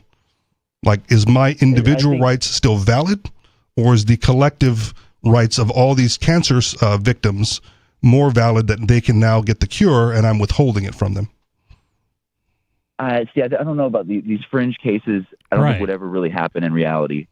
Like in that situation, you would probably sell that cure at some high amount in order to get whatever you thought was. But why would you want to withhold a cure for cancer? It just doesn't. That scenario. Maybe you could find a better scenario that has a little bit more realistic. But the point with Skeeter is he does bring up these hypotheticals that are not even worth debating. Like, if my property possessed this miraculous cancer cure, When does that ever happen? And when am I the deciding factor? It's a hypothetical that will never exist. You're right. It's a hypothetical that will never exist, but like principles have to work on the fringe as well. Agree. You know what? Okay. And maybe there will be situations where people will aggress against you, and then society would be willing to forgive them. You know what? You aggress against this guy. You took the cure for cancer, but we're going to be cool with you because it's the cure for cancer. I don't know. I think very utilitarian to aggress against them to get the cure for everybody. But you could still agree that it was your right to withhold that cure, but everybody else agreed, oh, fuck this guy. We're going to, sorry. Whoa, whoops. Sorry about that. That's okay. We dumped you. You're going to get a slight delay there. That's all right. We'll forgive you. All right, we're back, and these things do happen. I've sorry about almost done it myself. That's all right. I get that, and I get that things have to work on the fringes. I just found ridiculous hypotheticals extremely irritating. I guess what I'm saying is it doesn't have to work, right? What I'm saying is it doesn't have to work on the fringe. That we agree that this is still a principle that you shouldn't violate, but sometimes you should do things that you shouldn't do. I guess is the answer to that. So the individual with whom you aggressed against has to be made whole in some form or fashion. Like if you're going to take his cure, you would try to minimize harm as much as you could. Okay. Yeah. So you would try to find a way to get into his house without him knowing about it, take the cure, get it out, and then maybe recompensate him afterwards. And maybe he's pissed, but now everybody still has a cure for cancer. So to make this a little less fringe, that example sounds like eminent domain, right? We're going to take it, but we're going to compensate you for it, and you have to accept the compensation for the greater good. But they claim the right to do that. I wouldn't be claiming the right to do it. I would just be doing it. Okay. I would say, it's wrong, but I'm going to do it anyway. Yeah. And this whole time, you've possessed the right to defend your property. No one's challenged that. And absent the state, sure. But when the state comes and says, like, hey, we need your land for a highway. Well, you can still defend your right. You have if the you really right. wanted to protect that cure, you could do something to put it in a vault somewhere. Right. And usually when you try and defend yourself against the state, they usually end up winning. It doesn't always work out. But you can go full haymire. I mean, you can do that. You can build your tank, and you can defend it as best you can. Yeah. Well, you don't even have to go. Right. Like, you don't even have to go haymire, right? The Bundy Ranch standoff is probably a better example. That's a good example. They got collective defense from others in the area to have that, not quite violent standoff with the federal government, and the federal government backed down. Yeah. Like, you're not going to take what's mine. What Skeeter's talking about does happen with the Kalo versus London, City of New London case, where they actually did claim the right to do that, to take people's property just to be able to have an increased property eventual value, expected value. Right. Yeah. And the funny thing about that is that land is, I think it's still being It's used. Fallow. They gave up on the project. It's so ridiculous. I'm very proud that people from Keene went down to witness that. I wasn't around for that, but yeah. But I read about it. For that, yeah. So the government already claims this right, even in our limited government, and it's the terrible thing that they can do. Right. But it's a utilitarian thing, right? Like the collective is more important than the individual. Yeah. So if we need your land, we're going to take it and then compensate you for it justly. Right. But you could think of an example where it really would be necessary. Like maybe there is, I don't know, like maybe you could a national security threat where they know they have to take this piece of land in order to defend the country. That's Trump's argument for taking Denmark or Greenland. Greenland. It's I'll never justify it. I don't like that idea either, but I guess if it's something that's badly needed enough, they're just going to do it. But you should not have a claim on anyone else's property, though. Yeah. Yeah. The problem is that people of a liberty mindset recognize these. They recognize that it's an individual. At the end of the day, it's some individual. And it's up against some collective. And that's the big difference, that you have 99% of the country that seems all enamored with collectivism. Yeah. And that fringe example again, where you might want to take it, right? Like there's an underlying rationale that good ideas don't require force. And if the threat is that imminent and that huge, you can probably convince the guy to let you use it temporarily to repel that threat. Right. Hey, dude, like the Russians are invading. They're going to come right through your farm unless you let us like mount a defensive right over here. Right. Goes, wow, yeah, just line them up. Just it's still my farm when we're done, right? Like you guys are going to help fix it, right? You know. That's it. Hey, caller, thank you so much for the call. It was a good one. Have a great day. Thank you. We're going to go to Dave Ridley in New Hampshire. Dave Ridley, you're on Free Talk Live. Hey, guys. So as you may know, I'm actually in Colorado right now in an attempt to help my folks with some medical problems. I'm sorry to hear that. But hope they're okay. Well, when any free stater that gets old enough, they're going to have this problem. Where their folks have medical needs, and this is true. Call them to wherever they are. But if you think about it, it's always an opportunity. I've always visited Colorado pretty much every year, for the last 20 or 30 years, and it always brings up the question: how do we, help move how do we help move the Free State Project forward when we're not in New Hampshire for some reason? So recruit. Yes. So what I've found is that what's happening to me this time is I'm getting drawn in to the deteriorating political situation in Colorado, which I've detailed to some extent with previous calls. But the latest thing apparently is that they're attempting to regulate Uber so heavily that Uber has threatened to leave the state. Oh. Okay. And I am pretty reliant on Uber to get to my folks because they're in an old folks' home now, right? So, got you. The thing is, what you can't. So what I've done, it's not going to change the world, but I've written a letter to the editor to the local paper, the Gazette, and I've done this quite a few times before, and I did focus on the local issue and how bad it is, and I am trying to do something about it. But I always try to make sure and say, okay, so if you agree with me that there's a problem here in Colorado, there is a solution. There is a place you can go where it's still America. It's New Hampshire freestateproject.org. Well played. Nice. Now, I just got a curiosity with the Uber situation. Do they still allow like local taxis? Right. Uber tried to disrupt the taxis market. I'm sure there are local taxis. I've never seen one. Okay. Not to notice it. Yeah.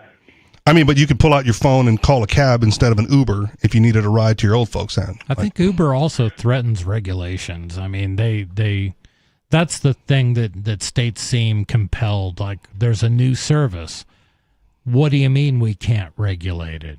Yeah. What do you mean we can't put some safety rails as we perceive them around this industry before they do something nefarious? Well, and Uber is on record. I forget the specifics, but they're on record as trying to close the door behind them. Right, like once they establish a market, like we don't need any more ride shares around here. Yeah, we're Uber, we got it covered. Yeah, they're good. If something's wrong, something's too big, and like anything else in America, Uber's probably gotten big. It'd probably be better if there were 10 Ubers than one. But when you have so many regulations, there's only room in the market for a couple companies, right? Right. Well, and they'll use regulatory capture to make sure they don't face competition. Is Lyft still? I assume Lyft is still around, right? Okay. Maybe not in Colorado though. I don't know. Yeah. No, they're here, and in fact, that was what triggered this appears to be a vendetta by a lady who's a state rep. I guess she's going on a vendetta against everyone that didn't hurt her. She claims she was assaulted by a person who was impersonating a Lyft driver, if I recall, either that or an actual Lyft driver. I'm not sure which. Okay. And so she's going after Uber, right? Of course, go after someone that had nothing to do with it. And of course, Lyft, going after the entire Lyft organization isn't right when it was just one person who was committing fraud and wasn't even with Lyft, possibly. Or even if he was, you don't want to go after the innocent people at Lyft, right? Right. You only want to go after the guilty one. So, and you don't want to go after the innocent passengers either. Yeah, but you're really throwing a wrench into that lady's, whole scheme, though. I need a victim, and I need a bad guy. I'll play the role of the victim, and I will say the bad guy is all ride-sharing application. So someone pretends to be something they're not, and you go after the legitimate thing. Exactly. Foolishness and nonsense. Anything else, anyway, Dave? Please. I have posted a thread on the web forum where I'll try to track this and draw, point people to other web pages where they can get involved. But it's at forum.shiresociety.com, and I added that link to the letter to the editor. But if you go to forum.shiresociety.com, you can see kind of what's going on with this Lyft and Uber situation in Colorado. Excellent. Well, I appreciate it. Hey, Dave, hope your parents are okay, and have a great day, man. Yeah, it's crazy, and there's so many examples of that. That this is the one thing, and people are like, well, we still live in a free country, and it's like... BS? Or BS? Is this really what you consider a free country, when somebody can just pick a target, and if they have the right connections, they have the right money, if they can come up with the right victim, then you can destroy companies. You can just completely dismantle them. So comparatively free compared to some other countries, right? But like a lot of room for improvement. A lot of room for improvement. Right. Like we're number one, but we're not. We love to talk about that. I say we because I spent so much of my life believing it. And I think a lot of us did. I think so too. And, I think Bonnie's generation, I don't know, even, I'm going to just say you're younger than me.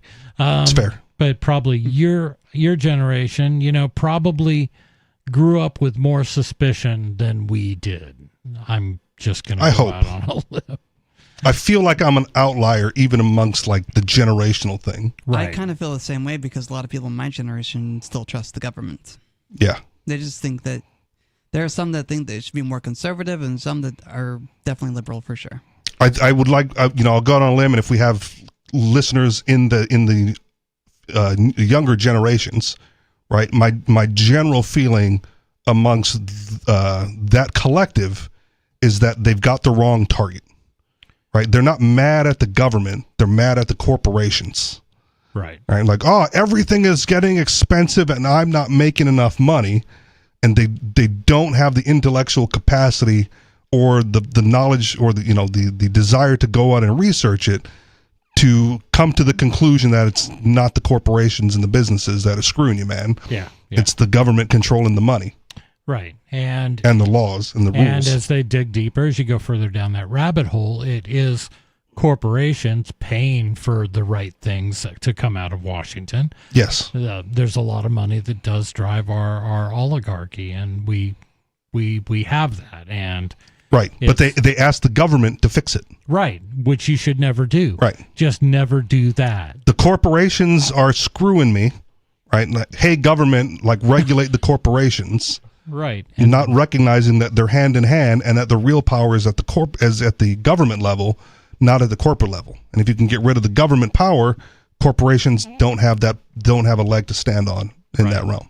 And it would just cease to be profitable for them to pursue that. Yes. And that's what we want. Lobbying is big business. Huge. As Trump would say. Huge.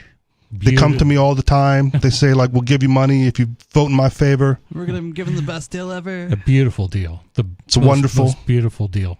Yeah, we see. I had the CEO of Google kissing my butt yesterday. Oh my God, I couldn't believe it. I just saw, and obviously this is an old photo, but it was, Trump's latest inauguration, and just in the background was just like all these guys, the head of Google. It was just like tech billionaire lineup. Yep. And it was like, they know where the bread is buttered, man. Yeah, that's it. They know that. You give Trump enough money, and he'll move the laws in your favor and against your enemies. Because lots of people in Congress love Trump, and they will do whatever he asks. 603-283-6160 is the number to call. Get on the air, please. This is Free Talk Live.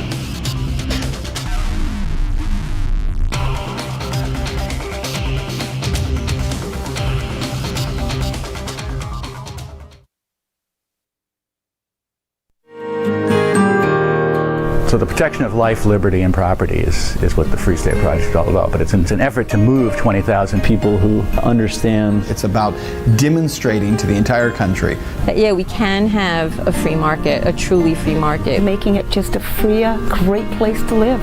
It's the world's largest voluntarist libertarian community, and it's only getting bigger. That's amazing, to be able to move to a place where other people passionately believe in being free and independent. What the Free State Project is managing to do, though, is to put their money where their mouth is. It's physically getting up across the country and saying, let's go someplace and let's demonstrate the power of these ideas. There's a lot of kind of philosophy that surrounds liberty. There's a lot of thinking about it and talking about it. But here in New Hampshire, people are doing it. 101 Reasons Liberty Lives in New Hampshire, a documentary by Free State Project Early Movers. Watch it free at 101reasonsfilm.com. 101reasonsfilm.com.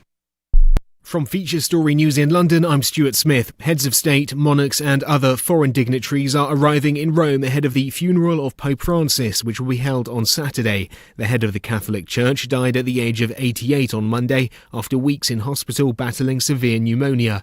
John Beaver has more on the preparations from Rome. We're approaching the final few hours of people being able to pay tribute to Pope Francis in person. He will lie in state until 7 o'clock tonight, local time, in St. Peter's Basilica. An hour after that, his coffin will be sealed ahead of the funeral tomorrow. The Vatican has said they expect 50 heads of state and 10 reigning monarchs to be among the guests at the funeral. Estimates vary wildly about the number of members of the public who are likely to attend, but some saying it could be as many as 250,000. Security here is being stepped up ahead of tomorrow. There's a huge number of police on the streets. There are even snipers on rooftops and police helicopters often flying overhead as the eyes of the world focus on the Vatican. John Beaver, Rome. Talks between government representatives from the US and Iran are set to take place this Saturday as Washington continues its diplomatic push to avoid Iran acquiring a nuclear weapon. From Tel Aviv, Trent Murray has more. American and Iranian negotiators will meet Saturday in the Omani capital Muscat for their third round of talks in as many weeks. Last week's discussions in Rome were described as positive, with both sides saying progress was made. The White House is pushing for a diplomatic solution to concerns that Iran is enriching uranium to make a nuclear weapon. Tehran denies the charge, saying its nuclear program is for civilian purposes. President Trump has threatened that if a deal isn't reached between the US and Iran, that he could take military action targeting Tehran's nuclear program. Trent Murray, Tel Aviv. Indian security teams continue to be on the lookout for 4 gunmen who opened fire on tourists earlier this week, killing 26 people. Sketches with the names of the suspects have been put up in Indian-administered Kashmir, with a cash reward announced as well. Neha Punya has more. Police have named 3 of the 4 suspects and have also released their sketches. They claim 2 of the suspects are from Pakistan and 1 is a local. A cash reward of $23,000 has also been announced for information of the suspects. Security teams have sealed the town of Pahalgam in Indian-administered Kashmir, where the gunmen had opened fire on tourists in an open meadow only accessible by foot or on horseback earlier this week. The home of one of the suspected gunmen has also been demolished by local authorities. In New Delhi, Neha Punya. From bureaus worldwide, this is FSN. Got Telegram? You can follow our channel there and discuss show prep with other listeners at telegram.freetalklive.com.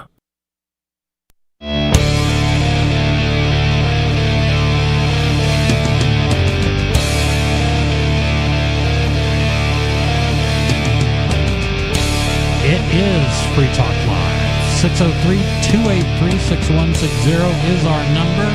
In studio, it is Chris Riley and Richie Rich.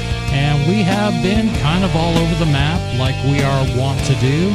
Especially when callers call in. Yeah, it's Free Talk Live, so, yeah. It started out, we were talking about Virginia Giuffre and her tragic suicide, alleged suicide. She was an early, one of the first people that came out as an active,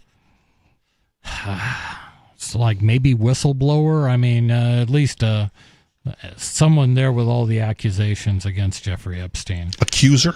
Accuser, yep. Then we had a Skeeter call, and my mind kind of shut off for the next 2.5 hours, so I don't know what happened after that. Now, it's a psyop. That's what he does. We did have he tries really to break you down. We had a really good call. The guy was just like, I think... It was a standard Skeeter call.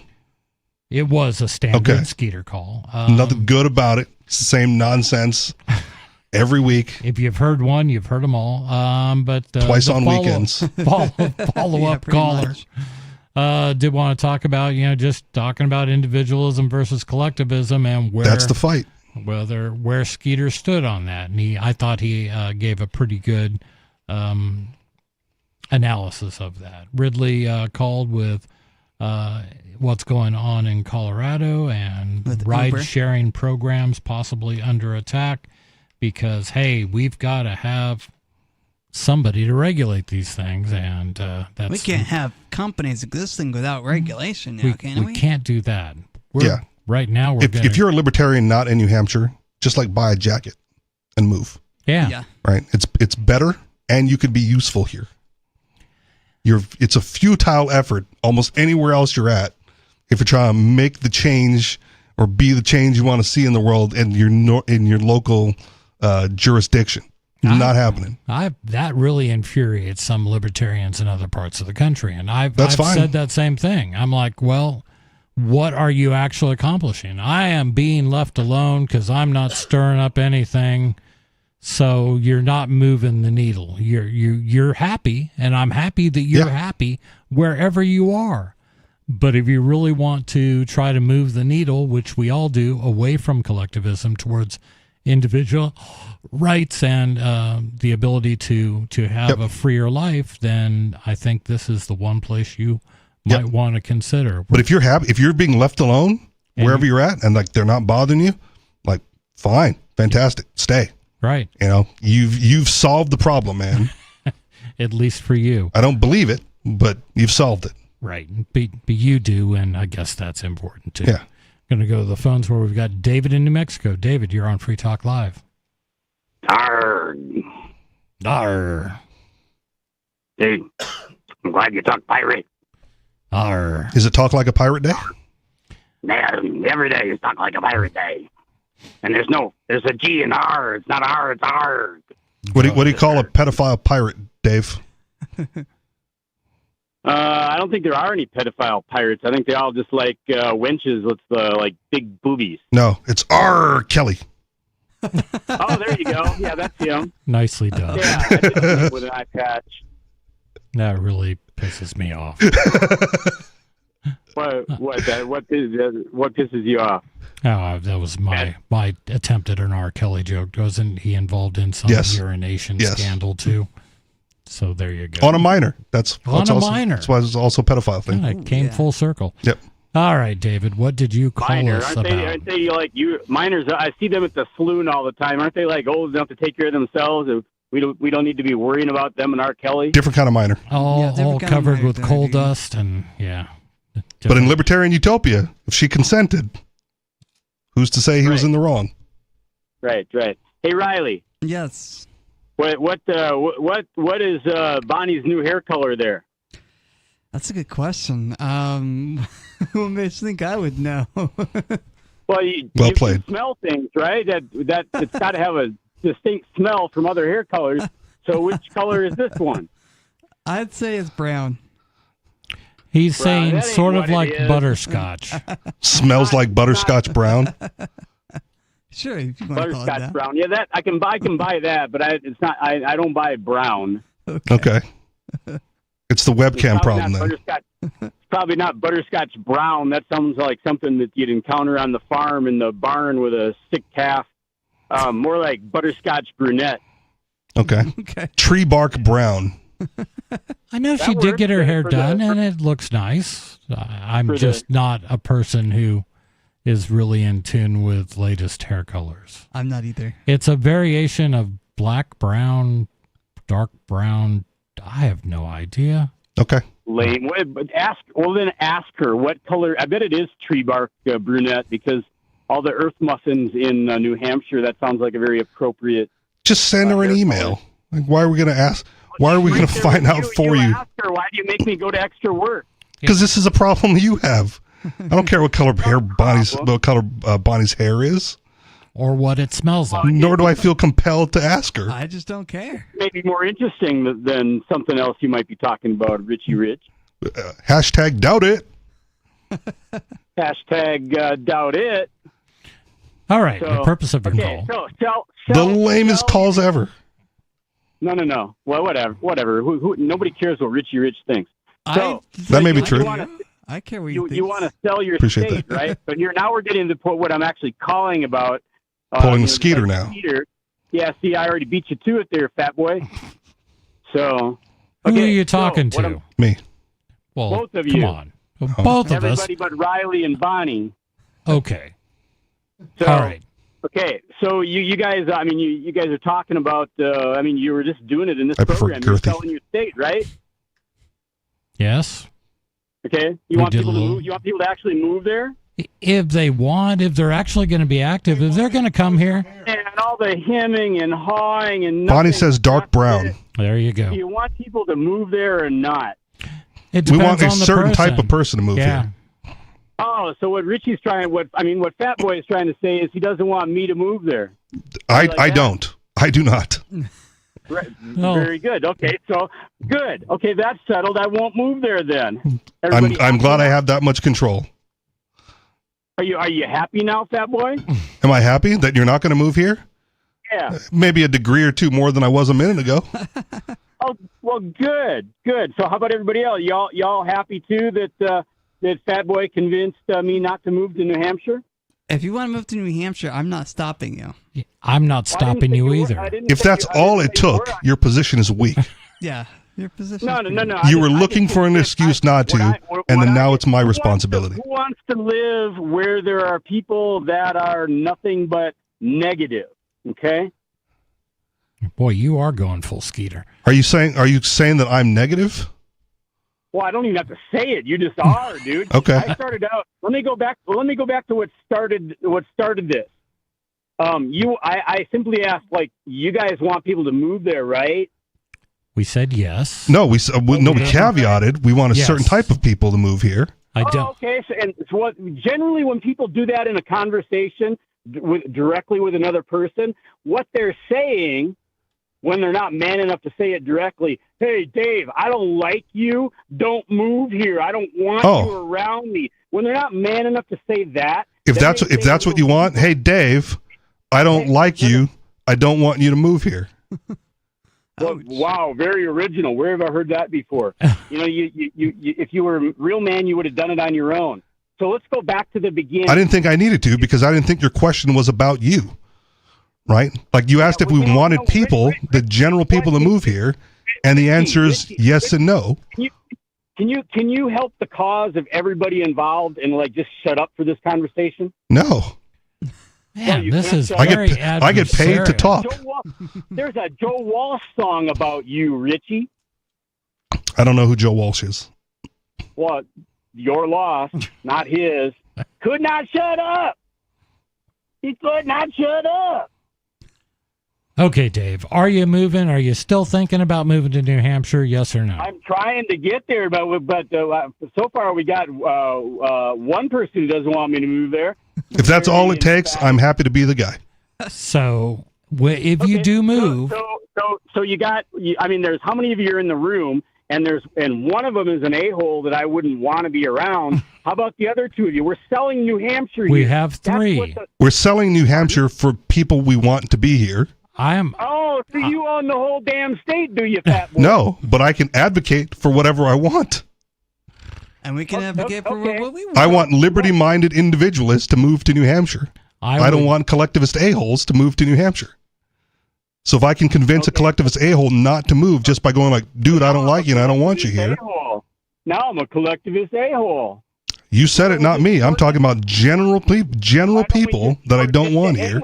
Why do I have to be a collectivist a-hole? Again, we could just shorten it. Dave, if I wanted to call you collectivist a-hole, I would just say, hey, Dave, I think you're a collectivist a-hole. No, right? You wouldn't. But we're talking about generalities of the type of people we want here. David, do you consider yourself a collectivist or an individualist? wait a minute. I'm calling Richie out because he was not man enough to just say what he wanted to say before. What he's got to do is make his snide little comments like Richie likes to do. No, again, Dave, your question wasn't about you. You didn't say, do I want Dave to move here? You said, do we want people to move here? And we caveated it. And then you made it about you. And I was very clear that I don't like you and I don't want you around. You are such a waste of time. And that's probably not all you're a waste of. Let me go back to my original questions because I had. Do you want people to move here? There you go, talking over people again, Richie. I'm recapping for the audience what the original question was. Nobody needs you to do that. Okay, I'll do it. What he said, that was exactly what your original question was. Do you want people to move to New Hampshire? And Richie said some people, not everyone, but I'm in agreement with you. Hey, MC guy. Why do we even have to talk about what Richie said or didn't say? He's like completely irrelevant to everything that I can see is involved in this phone call, besides that he's large and not in charge but in the room. You posed a question to the panel. I'm a member of the panel. I answered your question. Actually, I would prefer that if I could have my druthers, I would like it when I call into your program, if Richie's there, that he would just pull a mark and walk out of the room. Just call when I'm not on. You can do that, and you do that. Too, bad boy. You can call on Saturday nights. I'm never here on a Saturday. I do that too. Well, then that's when you can call and not have to worry about me offending you. Going to dictate when callers can call. No, it's a suggestion. It's going to be. Hold on for a second.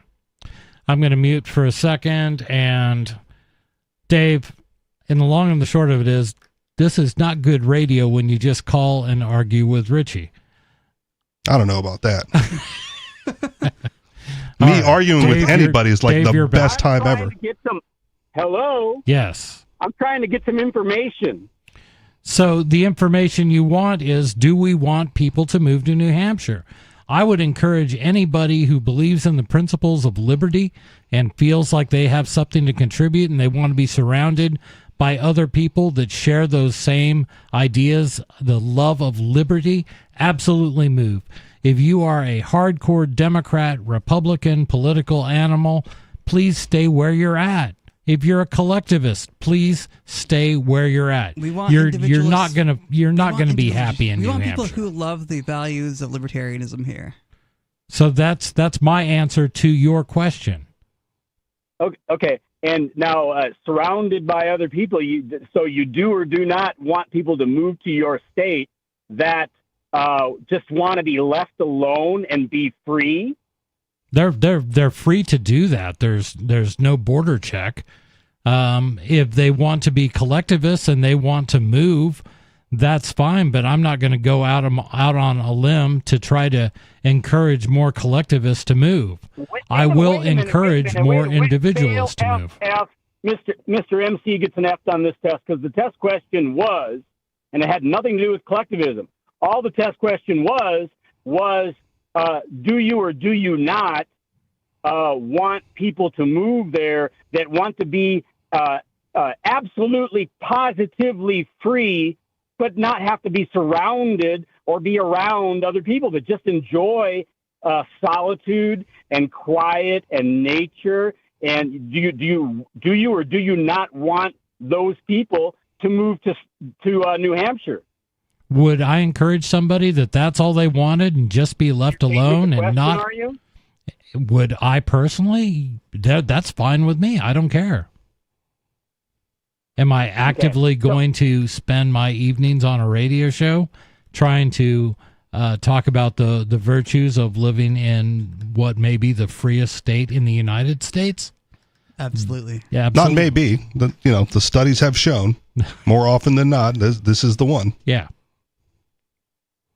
Yeah, along with a few others, Wyoming. I mean, you were considering that for one, South Dakota, et cetera, et cetera. So, all of that preamble is what prevented me from getting to direct questions as to try to, and maybe somebody else who you actually do want to move to your state would have these same questions, and have done their own due diligence to the tune of hours researching facts about New Hampshire in order to facilitate moving there, since you have not to this point completely succeeded in eliminating your controlling government that requires you to have a driver's license. Yes, I know, Richie, you skirt the law. I don't want to talk about that right now. I don't skirt it. I flaunt it.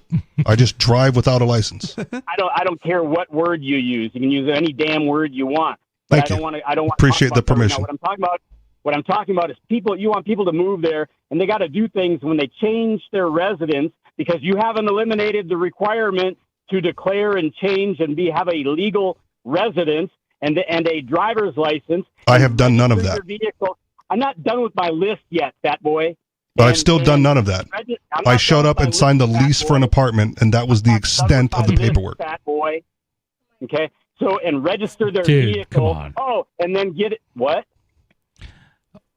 Even you got Bonnie with her dark brown hair now shaking her head at you because I don't. Who cares what Bonnie thinks? You did earlier, right? What I'm saying is, you're very upset. Bonnie, what is your hair color? Dark brown. Dark brown. I already asked her for you, Dave. I went out of my way to obtain this information for you. New hairdresser, then, Bonnie, if you got sold dark brown. She says why? Well, because dark brown is not as attractive as what was it, butterscotch brunette. Yeah, which was a great call on my behalf. I'm going to take full credit for that. Actually, it was. Do you know a butterscotch brunette? No, I'm combining my desire for a pretty brunette with Riley's desire for things that smell like butterscotch. Oh. And he never said that. It's a market opportunity. I'm just putting words in his nose. Colleen said my hair looks better than it's ever looked in my life. Yeah. Ha, see? So there you go. My wife said her hair looks better than it ever has in her life. So take that. So Dave, are you still interested in coming to New Hampshire? Please say no. Please say no. Please say no. Yeah, please go, Richie, since I don't even want to get close to the FCC. So instead of the letter F, I'll say the letter E. Please go E yourself, Richie. And that's the whole point of the call, Mr. MC host guy. Yeah, so the direct answer is yes. That's what I'm trying to do. I'm trying to get answers, and so far I can't get any from you, the experts that live there. What have we not answered about living in New Hampshire? I know you've asked me things in the past that I have been unable to answer. We've also answered his questions directly as he's asked them multiple times. Fat boy. No, you haven't. Because you interrupted me in the middle of my list. You haven't eliminated the state, which is your goal. No, we haven't. Yes. So now you interrupted me again. You haven't eliminated the state. I mean, do we have to argue every single point? Okay, let's argue that one. Well, have you eliminated the state? No, and neither has any other state in the United States. It was a yes or a no. I mean, we can go on and on and on and on and on. Just say no. Novels after that. What's your follow-up question, Dave? We said no. What's your follow-up question and point? You haven't eliminated the state. So anyone moving there, probably not me, because who the hell wants me in their state? Definitely not me, but go on. Definitely not me, but go on. Yeah. Anyone moving there that will bend over for Richie and make him happy. But Richie's mostly females. Since Richie has failed to eliminate the state, has to take into consideration certain considerations like driver's license requirements, residency requirements, vehicle inspection requirements. No, I don't. What? No, I don't. If he doesn't care about them, then why does he have to consider them? I think I'm a prime example that you don't need to worry about those things and can be successful here. When I am being sarcastic when I mention Richie's name, because if you remember my statement, I would prefer he do a mark and walk out of the GD room when I call. Okay, but you did call, and I would prefer you be a Virginia Dufresne and take two to the back of the dome. Suck my LMNFPQR whatever, since I can't say D. Okay. This is devolving real quickly. Yeah, you guys are really good at devolving conversations, Richie. I try to distill it to its essence, and with you, it always comes out to BS. You're a moron and an a-hole, and well, the Libertarian Party is nothing but what? Oh, the Autistic Party. That's what the Libertarian Party is the Autistic Party, in case anybody is confused. Interesting. Yes. Every member of the Libertarian Party is on the spectrum somewhere. Glad we agree on something. And yes, they are. Anything else, or is that your rant for this evening? Things, because you guys' communication style precludes anybody from getting directly to the point. I think you preclude yourself by not accepting direct answers to direct questions. No. That's I disagree. I don't ask a direct question, David. And he did, and we answered. We will address it. One more direct question. One more then? Okay, so tell me the legal requirements for trading another state's driver's license for a New Hampshire driver's license. I think you just go to the DMV and you give him your old one. I think he already, the very first words out of his mouth were equivocation. So, okay. Dude, I haven't done it in 15 years. Dude, you're trying to get people to move there. So the short answer is, I don't know. Right. Maybe you should research it. Or you can go to Google New Hampshire DMV and find out. I've already spent hours online. In fact, I got the pages open right now, and I've done it multiple times in the past, up to the level of literally several hours. Then why are you asking? Here's what I know, and you can believe me or not. Clear, dude. You can believe me or not, Dave. When I moved here, why would I believe you? You don't have to. For anybody else who's listening, when I moved here, I had a spouse, and we went down to the DMV. Thank God she came to her senses. Yes, and we went down to the DMV to get her driver's license switched over, and it required like 2 pieces of verified mail and her old license, and the DMV line was not that long, so it took like a half an hour. Mail? What is verified mail, dude? Power bill, electric bill, something water like bill, rental agreement. Rental agreement, yeah. I'm not going to have any of those, dude. What's that? I'm not going to have a power bill. I only use electricity I make myself. Okay. I'm not going to have a water bill. Then why are you worried about transferring your license? Then you need to find out the exception, because that's the rule. That's what I'm trying to do, dude. You're a genius. Yeah. But in my experience, it was 2 pieces of verified mail and your old driver's license. And I didn't go through any of that. I went in with my old license. They took it, gave me a new one. That's what I did. So your experience your information. Welcome to the state. Yeah. Aw, dang it, David. Have a great night. Thanks for the call. 603-283-6160 is the number for you to call. You can offer as least a compelling a call as David did. This is Free or better. Talk Live. Please be better.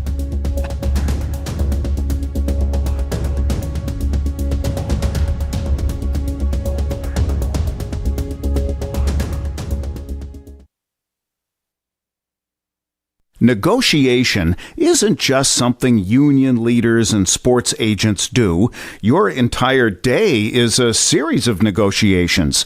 If you have young children, you know that. In fact, your kids can teach you a lot about negotiating with grown-ups. According to the world's greatest negotiator, Herb Cohen, author of You Can Negotiate Anything.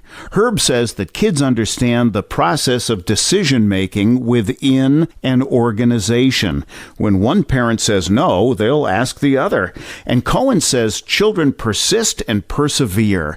And like smart negotiators of all ages, kids know that no is an opening bargaining position. With money and attention so scarce now, effective communication skills have never been more important, especially if you're a job seeker. For more tips, hit survivalspeech.com. I'm Holland Cook.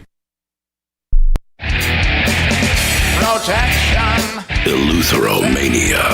the insatiable desire for freedom. It's the new 3-song heavy metal EP from Captain Kickass. Available now on your favorite music app or get it directly from CaptainKickass.com. If you want to know the latest about Free Talk Live before we go on the air, all you need to decide is how you want it delivered. It's your choice. Visit news.freetalklive.com to receive our usually weekly news updates by email. Plus, we have a Twitter account at twitter.freetalklive.com, and you can follow us on the decentralized Mastodon platform at toot.freetalklive.com. So please follow us at toot.freetalklive.com and sign up for our emails at news.freetalklive.com. You're listening to the live edition of Free Talk Live. Hour number 3 is next after the news here on the Liberty Radio Network at LRN.FM. From Feature Story News in Washington, I'm Nick Harper with the Week in Review. This week saw the death of Pope Francis, the head of the Catholic Church, at the age of 88. Thousands of mourners flooded the streets of the Vatican City, many of them queuing for hours to view the open coffin at St. Peter's Basilica. The papal conclave to elect the next pope is expected in the coming weeks.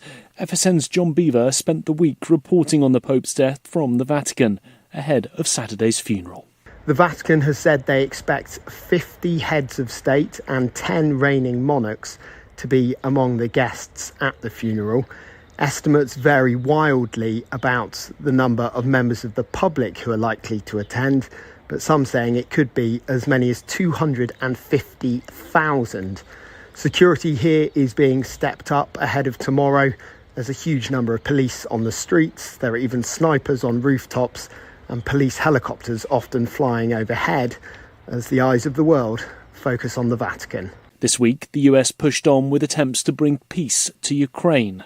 US President Donald Trump urged both Kiev and Moscow to agree to a deal, but said Crimea, which Russia annexed in 2014, would not be handed back to Ukraine.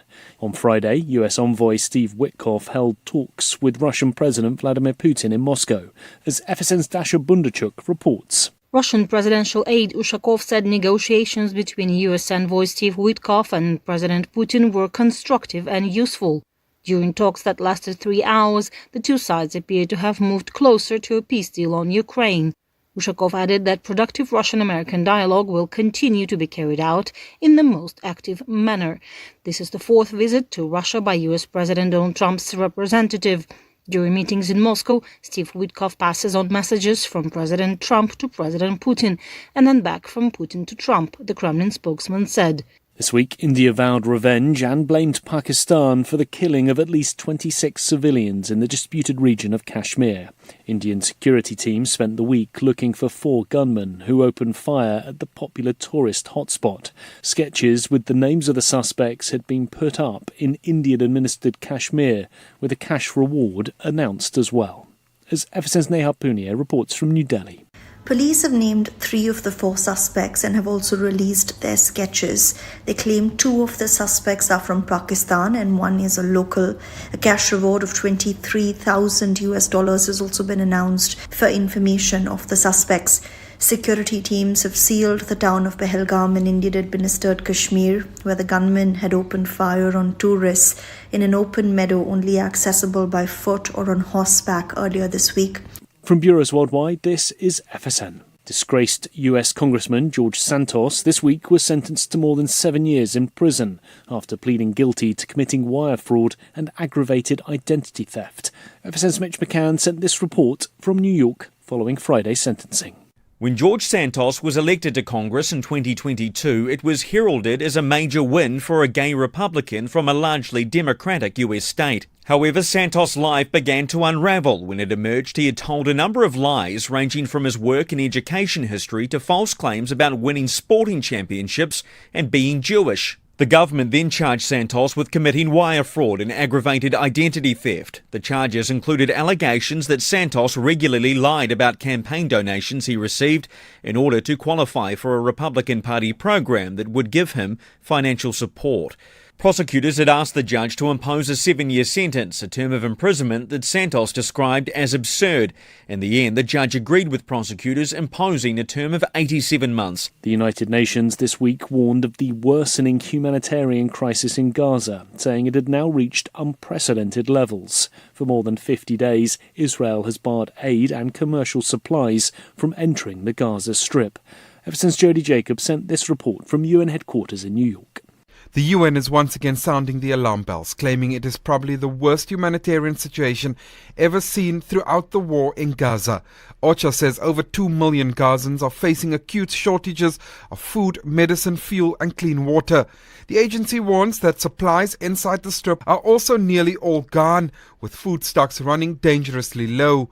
UNRWA head Felipe Lazzarini says humanitarian aid is being used as a bargaining chip and as a weapon of war. He has called for the siege to be lifted and the ceasefire to resume. Israel continues to insist that Hamas siphons off large amounts of aid.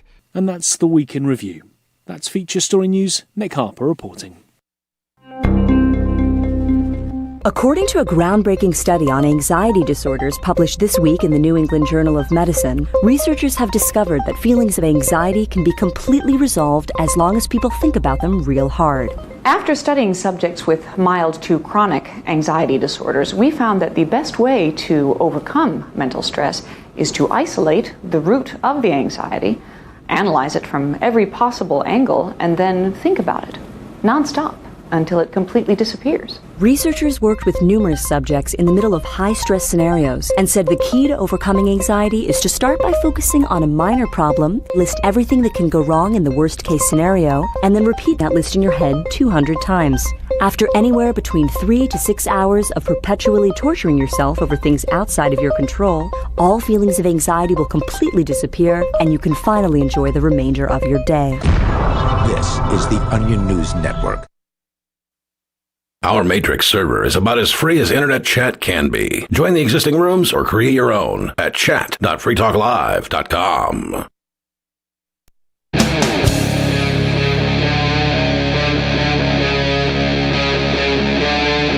Free Talk Live.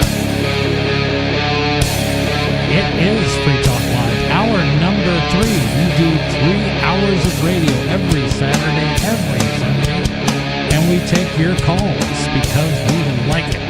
603-283-6160 is the number to call, so you can get in queue to get on the air and tell us what's on your mind. We want to hear from you. We do this all the time. My name's Chris. Riley. And Richie Rich. And we are here to talk about what interests you.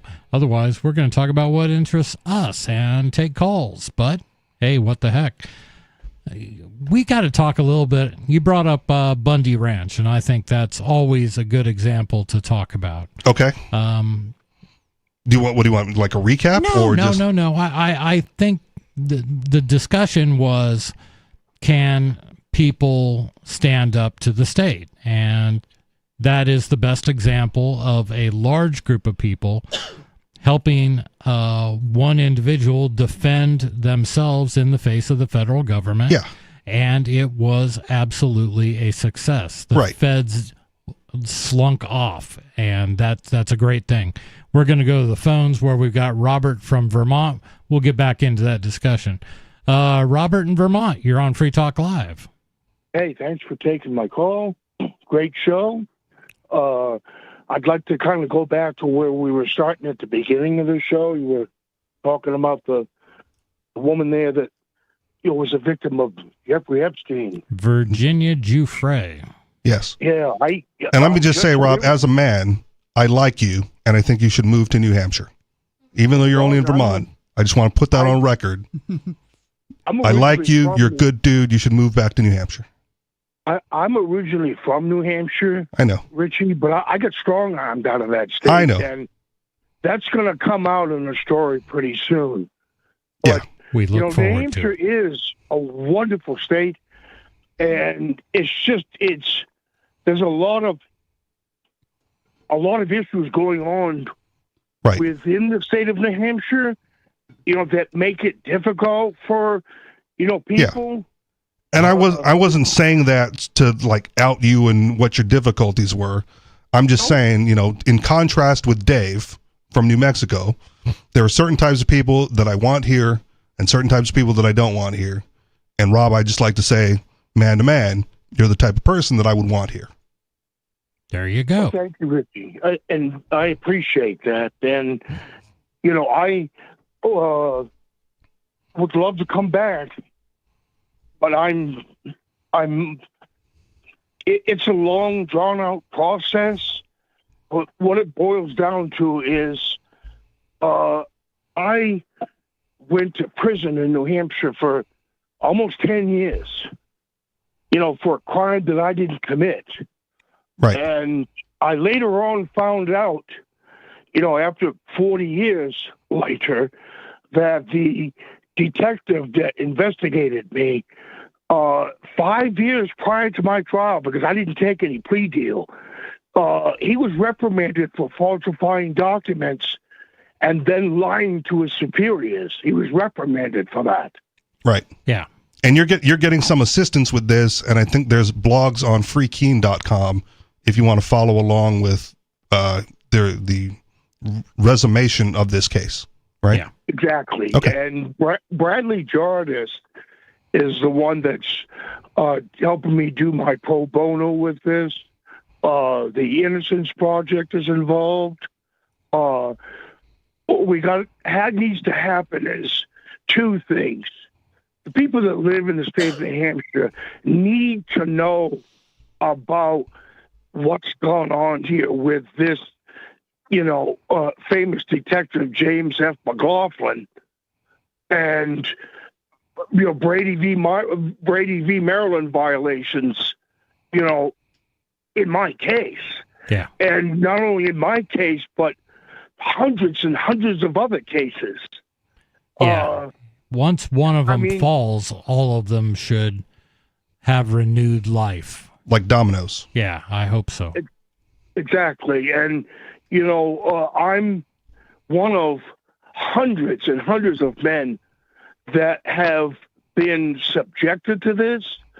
A famous one that I'm very familiar with is Father Gordon McRae. He's a minister.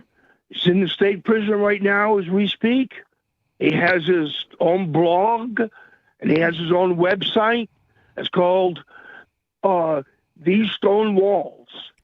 And if you go to that website, you will see the story of what they did to this priest. And it's interesting to me. You were in our store and you talked about Father McRae.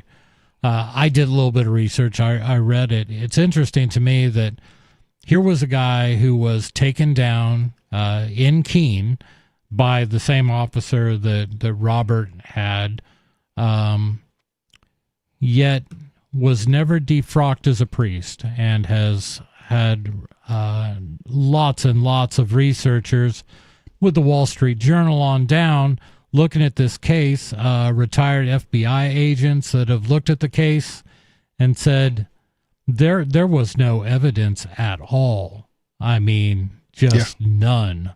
So yeah, I wish Robert the best, and I wish everybody else the best that may have been wrongfully convicted. Anybody arrested by this guy gets a retrial. Yeah. Or should get a retrial. Should get a retrial. That's what I'm saying. Right.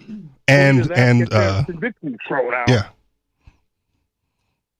Yeah, I think the combined efforts are starting to reveal the cracks in the case in the state. Right. And compensation for that period, that long period of their life that was lost due to bad information. Hey, just so you know, because some people may not know, this detective is retired from the Keene Police Department and works at the Cheshire County Attorney's Office as a private investigator, part-time. Yeah. Mm. Wow. Yeah, well, that is one of the things I don't happen to like about the state is people that can leave under bad circumstances from one state agency can find their way to another and still collect from all the citizens of the state. And it's just wrong. The other thing that goes on all the time is people that find something they're adequately good at in doing the paperwork can then get a second job with another agency and collect both of them. It's not so much that they're collecting double paychecks, which is heinous in itself, but they're also able to accrue double retirement. And what a system, man! These guys game it for a lot of money. I know they do.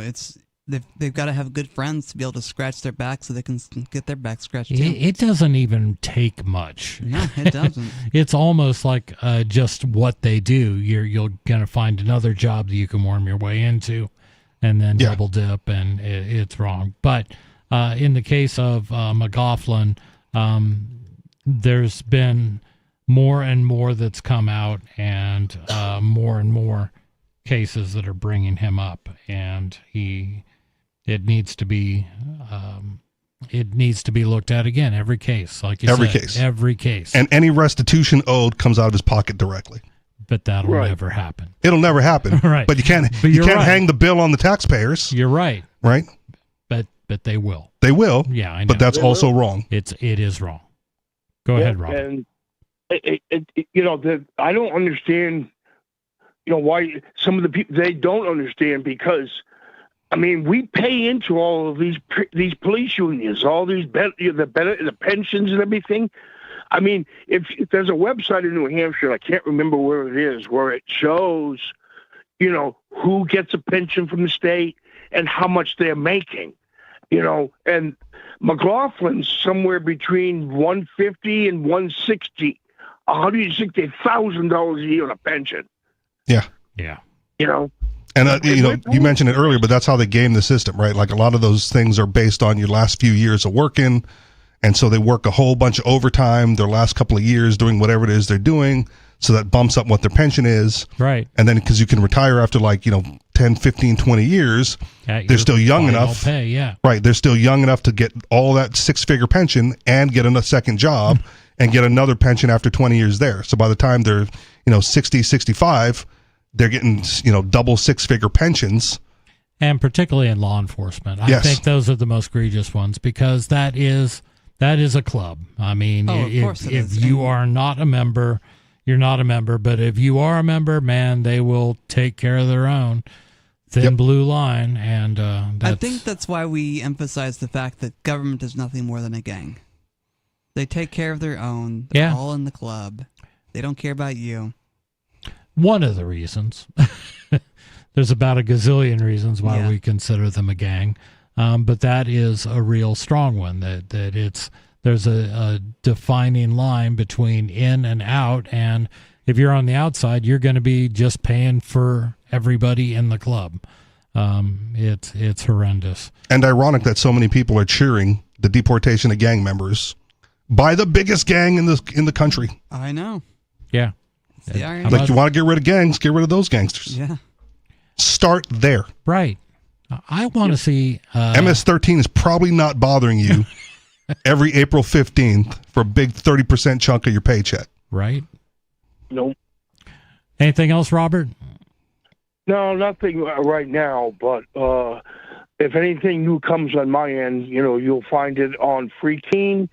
And then, take a look at, these stone walls, and it's just, there's a whole bunch of stuff in there that has been written up on this detective, and look at all of the comments. They're from around the world. It's incredible. Yeah, thanks for taking my call, guys. No problem, Robert. Have a great night. See, I can be nice to people when they're nice callers. Can you? Oh, yes, you were very That was kind. Evidence. And that was evidence for sure. Now, to go down the list, you were a little adversarial with Skeeter. He deserves it. A little. He does, okay. You were a little adversarial with David. He deserves it. But I think we've had more callers than that, so I think you're batting over 500. Maybe. I played devil's advocate with the other gentleman. You did. Right? That was not at all adversarial. Not at all adversarial. Intellectual discussion. And you were polite about it. Yes. Didn't call him a butthead. Didn't need to. Didn't need to. Because he wasn't one. We had. And you knew that if you waited, there would be a butthead caller. It wasn't Robert. It wasn't. Yeah. Yeah. So, David, I think we just caught on a really bad day. Or maybe it's just you. It's just me. Is it? Yeah. Is that what it is? Has this been a long-standing feud that has gone on on nights when I am not on Free Talk Live? From day one of me sitting in this studio. No kidding. No kidding. No kidding. Guaranteed. So what's that all about? Do you remember what he first got really upset about, or? No, I don't remember what. So I don't remember what he first got upset about. But he was rude and adversarial on my first night there. We dropped the call, and then Mark said, "Don't let guys like that get you down. You're doing fine." And then I'm like, all right, fantastic. Yeah. I got the thumbs up from Mark, and so anytime he's adversarial, I just push back. That's the way to be. And I don't back down from him at all, and I will go on the offensive if needed. I think we witnessed all those play out tonight, and that was fun. Yes. Probably I was smiling the whole time if you were watching the webcam. Dude, I'm right across from you, and just a big grin. Yeah. No, I mean, for the callers, they get it. I don't know what. He frequently calls with questions, and he doesn't act as virulently as he did with you. But it is always a long-standing feud. It's always a silly question, and it's like, David, do your research. But I've done my research. I've done hours and hours of research. Somehow I moved to this state, and I negotiated all these things. Plus, I own a business, and you want to talk about negotiating a bunch of crap to just bring in $1. It's ridiculous, regardless of what state you're in. And for anybody considering moving to the state, if we don't have the answer to your question, that's fine. We don't have the answer to every question. But if your question involves like what you need to know from the government office, here's the beautiful thing about New Hampshire. It's relatively small, and there's not a lot of people in those government offices, and they answer the phone. And there's like, if you go on there's like 3 people listed on the town website, and they all answer the phone. Yeah. So if you needed to call the DMV, you'd be on hold for like 5 minutes tops, right? And someone will answer your phone. And they're for state operators, they're generally polite. It is crazy that I own a business and I have to interact with state agencies. Yes, and almost without exception, dealing with officials in the city of Keene, it's a nightmare. They're not customer friendly at all. They're the enemy as far as I'm concerned. Fair. Yet, if I call somebody like State Liquor Commission, they're friendly. They answer my question. If they don't have the answer to my question, they call me back. Yes. It's craziness. It is something I would have never expected. So dealing with most things with the state are never a challenge or never a problem. I don't own my business, but I do work for an employer, and occasionally I have to call like the town halls or town offices for one reason or another. Yeah. And like I said, they answer the phone, they return phone calls, they're generally polite. You wouldn't expect that from a state agent. They're still state agents, so I still don't like them on a personal level. Agreed. Right? But if you have to, if you're going to interact with a state agent, right, like the ones in New Hampshire seem to be a cut above your experience wherever you happen to be now. Right. And bear in mind, we're talking to an audience that is across all 50 states. And it's probably not going to be any worse than where you're at. It's probably going to be better. In all aspects. In all aspects.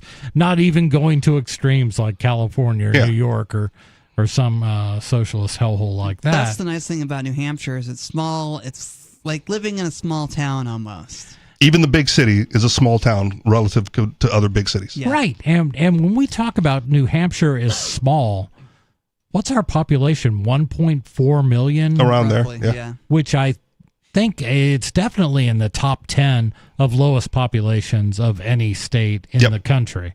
But the biggest city, Manchester's only like 100,000 or 110,000. Yeah. Right? Like, that's small. Like, what? Like, I came from Pennsylvania to here, and Philadelphia and Pittsburgh and Harrisburg, and those were half the population or exceed the population of the entire state. You're not going to hit a lot of traffic on the road, even in rush hour, unless you're coming or going from Boston. Right? It's not going to hold you up that much. When he was on the air, Captain Kickass used to always say, like, I lost my road rage when I moved because there's no reason for it here. Right. It's just small. Well, I didn't have to pass any buggies, so coming from central Pennsylvania, that was a big deal. I pass cars all the time. Yeah. Like you give me the passing lane. Sometimes I take it. Sometimes I don't. There's nothing wrong with that either. And it's crazy. I drive mostly on back roads, and like if it's rush hour or approaching that, and you've got somebody on their way to, a doctor's appointment or something like that, on a 2-lane road, they will pull over. Yep. As soon as there's a spot, they just pull over so you can get around them because they know people are trying to get to work. Yep. I'm like, wow, I've never had that happen anywhere I have ever lived. Yep, I've had that too. Especially, when I leave the studio late at night, it's a 1-lane road most of my way back, and I'm going, the speed limit. If they're not, they'll yield, or I'll go around, and I'm very friendly. Like, thank you for moving. Right, appreciate it. Appreciate it. Yeah, more of that, please. These things do still exist. It's hard to believe. But I also mentioned before we move on, right? If you're thinking about moving and you need reasons, there's the video, the 101 Reasons film, and the book. I forget the title of the book, but it's probably 101 Reasons to Move to New Hampshire. There's a list on a website. Go read the list. And if you're not compelled to move after that, fine. Stay where you're at. Yeah. But there's plenty of good reasons to be here. You're probably going to be happier where you're at if you watch either of those. So back to Bundy Ranch. And it got brought up, and just as an example, but for those of you who may not remember what happened at the Bundy Ranch, do you want to give us a refresher on what happened? Yeah, so it was based around grazing rights for the Bundy's cows. Right. They were leasing land from the Bureau of Land Management. Right, from the federal government to graze their cattle on. Right. And Bundy, if I remember correctly, was not interested in paying the fees to the federal government. He wanted to pay fees to this local government, which made more sense. He disagreed with the fact that the government could just come in and subsume, just lay claim to, and this was in what state? Nevada. Okay. Where the federal government owned somewhere north of 50%, and I don't remember the exact percentage. The further west you go, the more land the federal government claims ownership of. Right. I'm from Oregon originally, and the federal government basically lays claim to something like 54% of that entire state. I believe it. They do that. And in return, they say that, we recognize people ranch, and they need places to graze, so Mr. Bundy, you can, we'll give you rights to graze on this federal land, and all you have to do is pay us. Right. And at some point he didn't want to. I forget what the main, the hard line of the dispute was, but it's I bring it up as an example of collective defense, right? Because within the libertarian structure, it was well, you're all individualists. If a collective comes rolling through, you're just going to get wiped out because as an individualist, if I'm your neighbor and they only want your land, why would I come to your defense? Makes no sense. Right. Right. Or what Skeeter was trying to get at earlier was, if you're trying to get collective defense, but you're going to get outbid by the bigger guy, then why would anybody come to your defense? Well, because sometimes it's not only about money, right? He fails to recognize the profit, that profit isn't everything. Right. And so with the Bundy Ranch, there was an armed standoff with the federal government. The federal government had snipers pointed, and we all remember Waco, we all remember Ruby Ridge, and if you don't, do your research on that too. And people from all over the country, armed individuals, came to stand opposite the guns pointed at the Bundy Ranch and physically resist the force of the federal government. It was, yeah. And it did not reach the level of violence of shooting because the federal government backed down. The Bundys had support from other ranchers from all over and just individuals from all over the world that showed up armed and said the collective defense of the Bundy Ranch in the face of the aggression of the federal government said, we are not going to allow you to take this man's land or his cattle. And what are you going to do about it? So the Bundys must have just gone out there with guns and laid claim to this land. They must have done something like that to cause that. No, they didn't. The federal government came in and said, you're not paying, we want our money, and we're sending troops in. Yep. We're going to keep talking about this. 603-283-6160 is our number. This is Free Talk Live.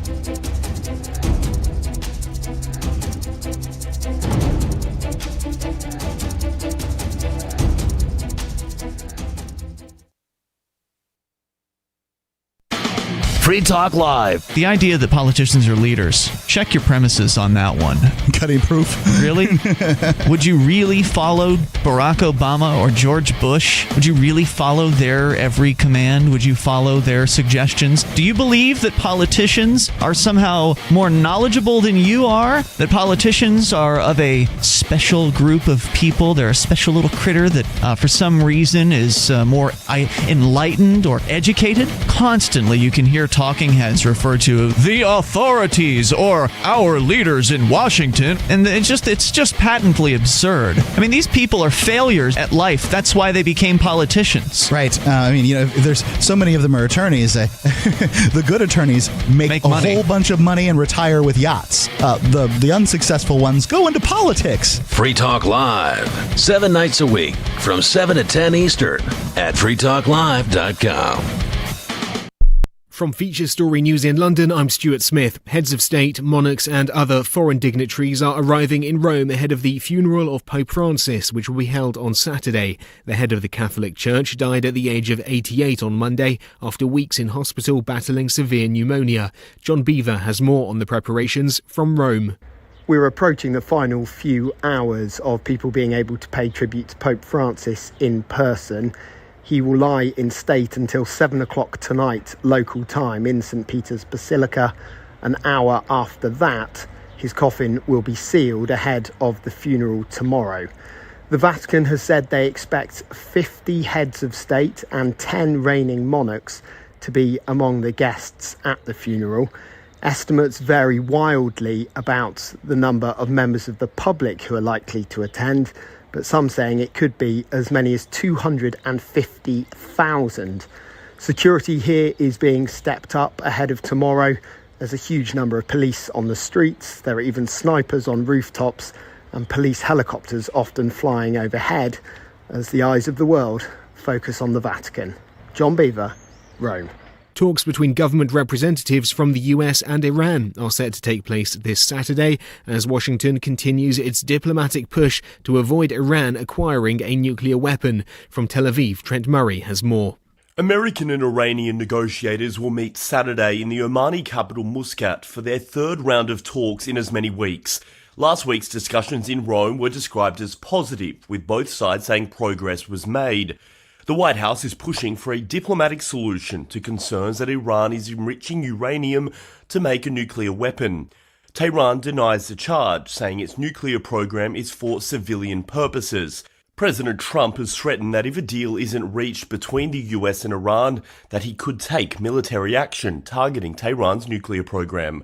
Trent Murray, Tel Aviv. Indian security teams continue to be on the lookout for 4 gunmen who opened fire on tourists earlier this week, killing 26 people. Sketches with the names of the suspects have been put up in Indian-administered Kashmir, with a cash reward announced as well. Neha Punya has more. Police have named 3 of the 4 suspects and have also released their sketches. They claim 2 of the suspects are from Pakistan and 1 is a local. A cash reward of $23,000 has also been announced for information of the suspects. Security teams have sealed the town of Pahalgam in Indian-administered Kashmir, where the gunmen had opened fire on tourists in an open meadow only accessible by foot or on horseback earlier this week.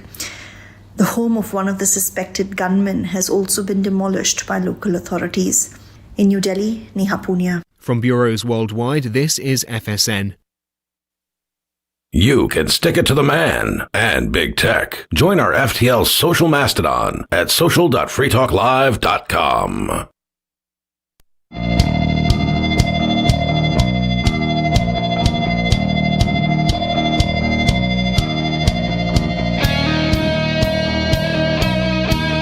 It is Free Talk Live. 603-283-6160 is our number. Give us a call. There's still time to get on the air. moments remain in the show. We're in our third hour, and we were talking about Bundy Ranch for a bit. You had talked about Cliven Bundy did not want to pay money directly to the federal government for the rights to graze his cattle on what he believed was Nevada's land. If anything, he was willing to pay Nevada grazing rights, but he didn't want to. So not just what he believed, what had been set with like hundreds of years of historical precedence within his family's owning the ranch. Yeah. Right. Like this is they came and tried to change the situation from what it had been for 100+ years to this new situation. Well, and Cliven did pay BLM for a while for those grazing rights, but he had just had enough of it, and they continued to raise the price. They continued to say, you owe us even more money than you did last year, even though it's the same land and cattle only eat as much as they ever eat, and we have hundreds of thousands of acres that these cattle graze on.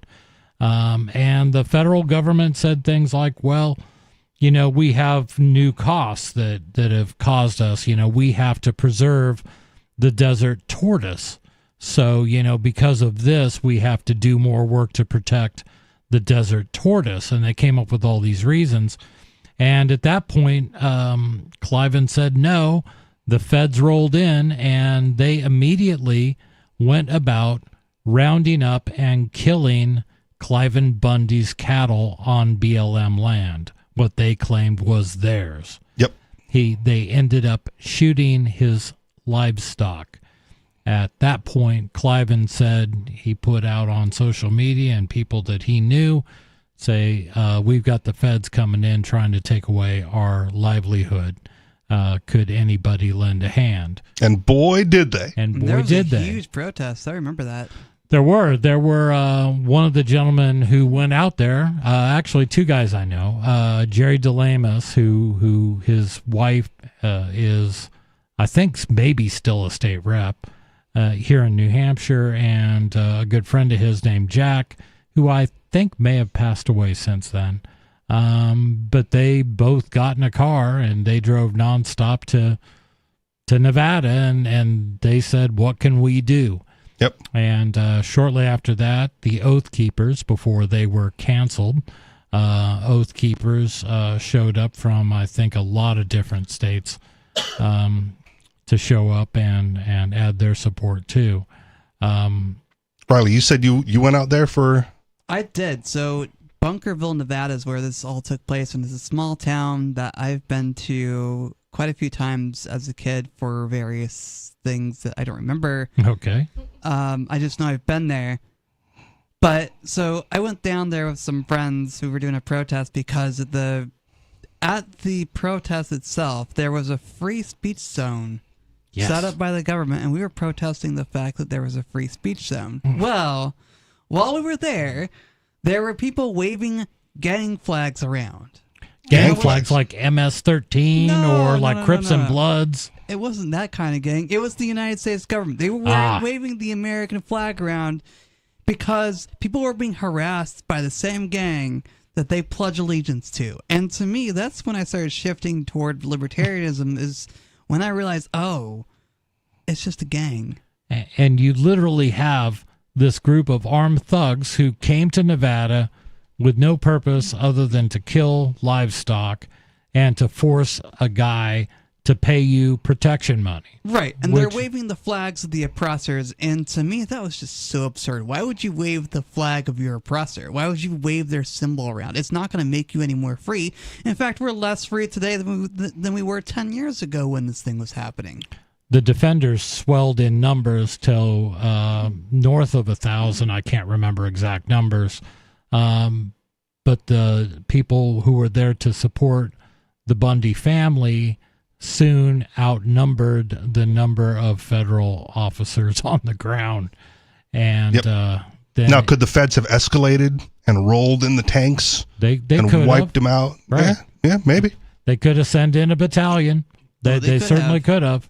But the political cost was deemed to be too high. Right. So in the face of armed resistance, and I think that's the key to the whole thing. There were guns on both sides. People were exercising their protected right to self-defense and defense of their neighbors, and they had guns, and the feds knew that, and they quickly backed down. So if you're in a small state like New Hampshire, trying to secede from the Union, and you're concerned that they're going to roll in the tanks, maybe they don't, right? Maybe the political cost of doing so is too great, and if you have enough people going like, we're not going to let that happen, they'll simply back down. And maybe New Hampshire happens to have the most machine guns per capita of any state in the United States. Maybe that comes into play too. The point is that the idea that the feds will do anything regardless. Yeah. No. Well, they won't do anything regardless. That's the point, right? They won't. Faced with certain opposition, they may back down. They will threaten, but it's not impossible to think that they might not back down, that they may see it as too high a political cost. And that's the problem with politics. This is what happens. This is what you get. This is why we can't have nice things. Right. The politicians lie to you, they steal from you, and they claim it's for the greater good. But it's not. We're going to go to the phones where we've got Sarah in New Mexico. Sarah, you're on Free Talk Live. Good evening. Hey, I was going to let you know we have 9 people running for mayor. You know, like 9. I have never seen a race that crowded. And they have to get 51%. You know what that means? That means we are going to have a runoff. So can I ask? Is the mayor race nonpartisan? Like, do you don't have to put a D or an R next to your name there? I don't. For the mayor's election, there's not a partisan, and also there's no limit. Our current mayor, Tim Kelly, he's going to run for 3rd term.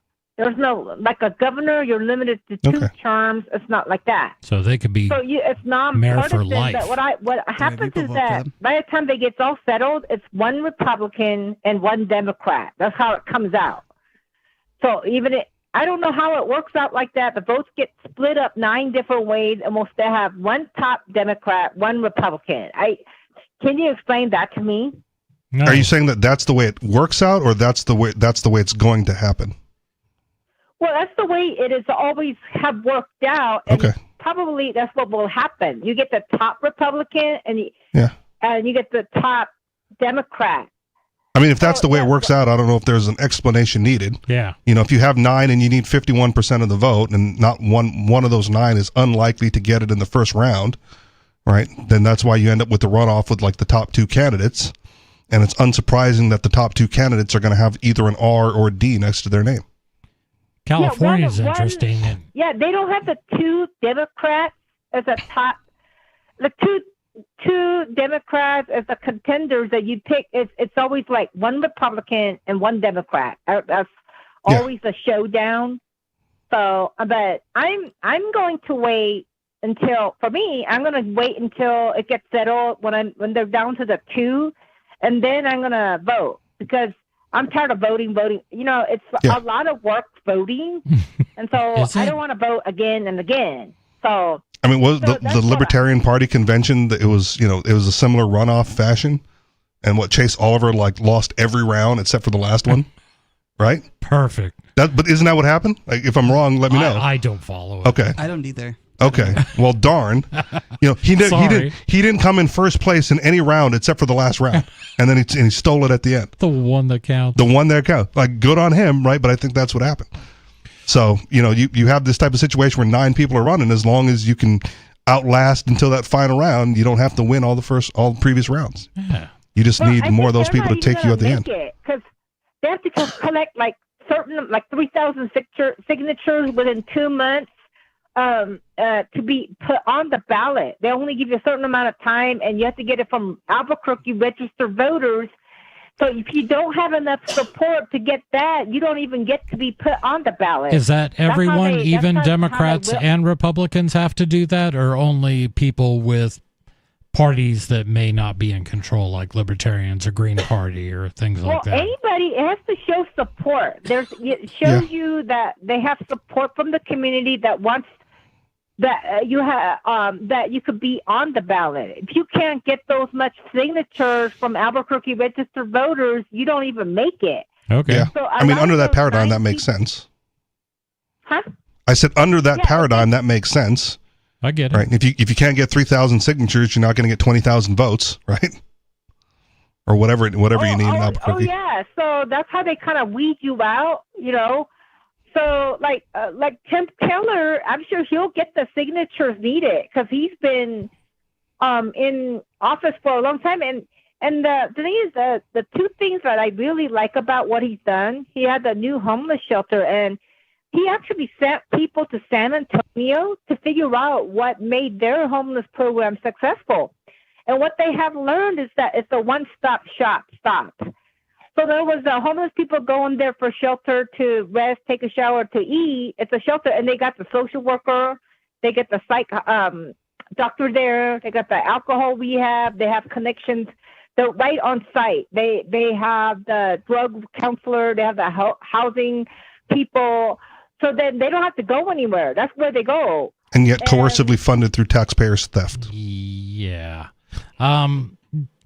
So are they returning people to productive lives? That's the only way to me to determine whether these programs are successful.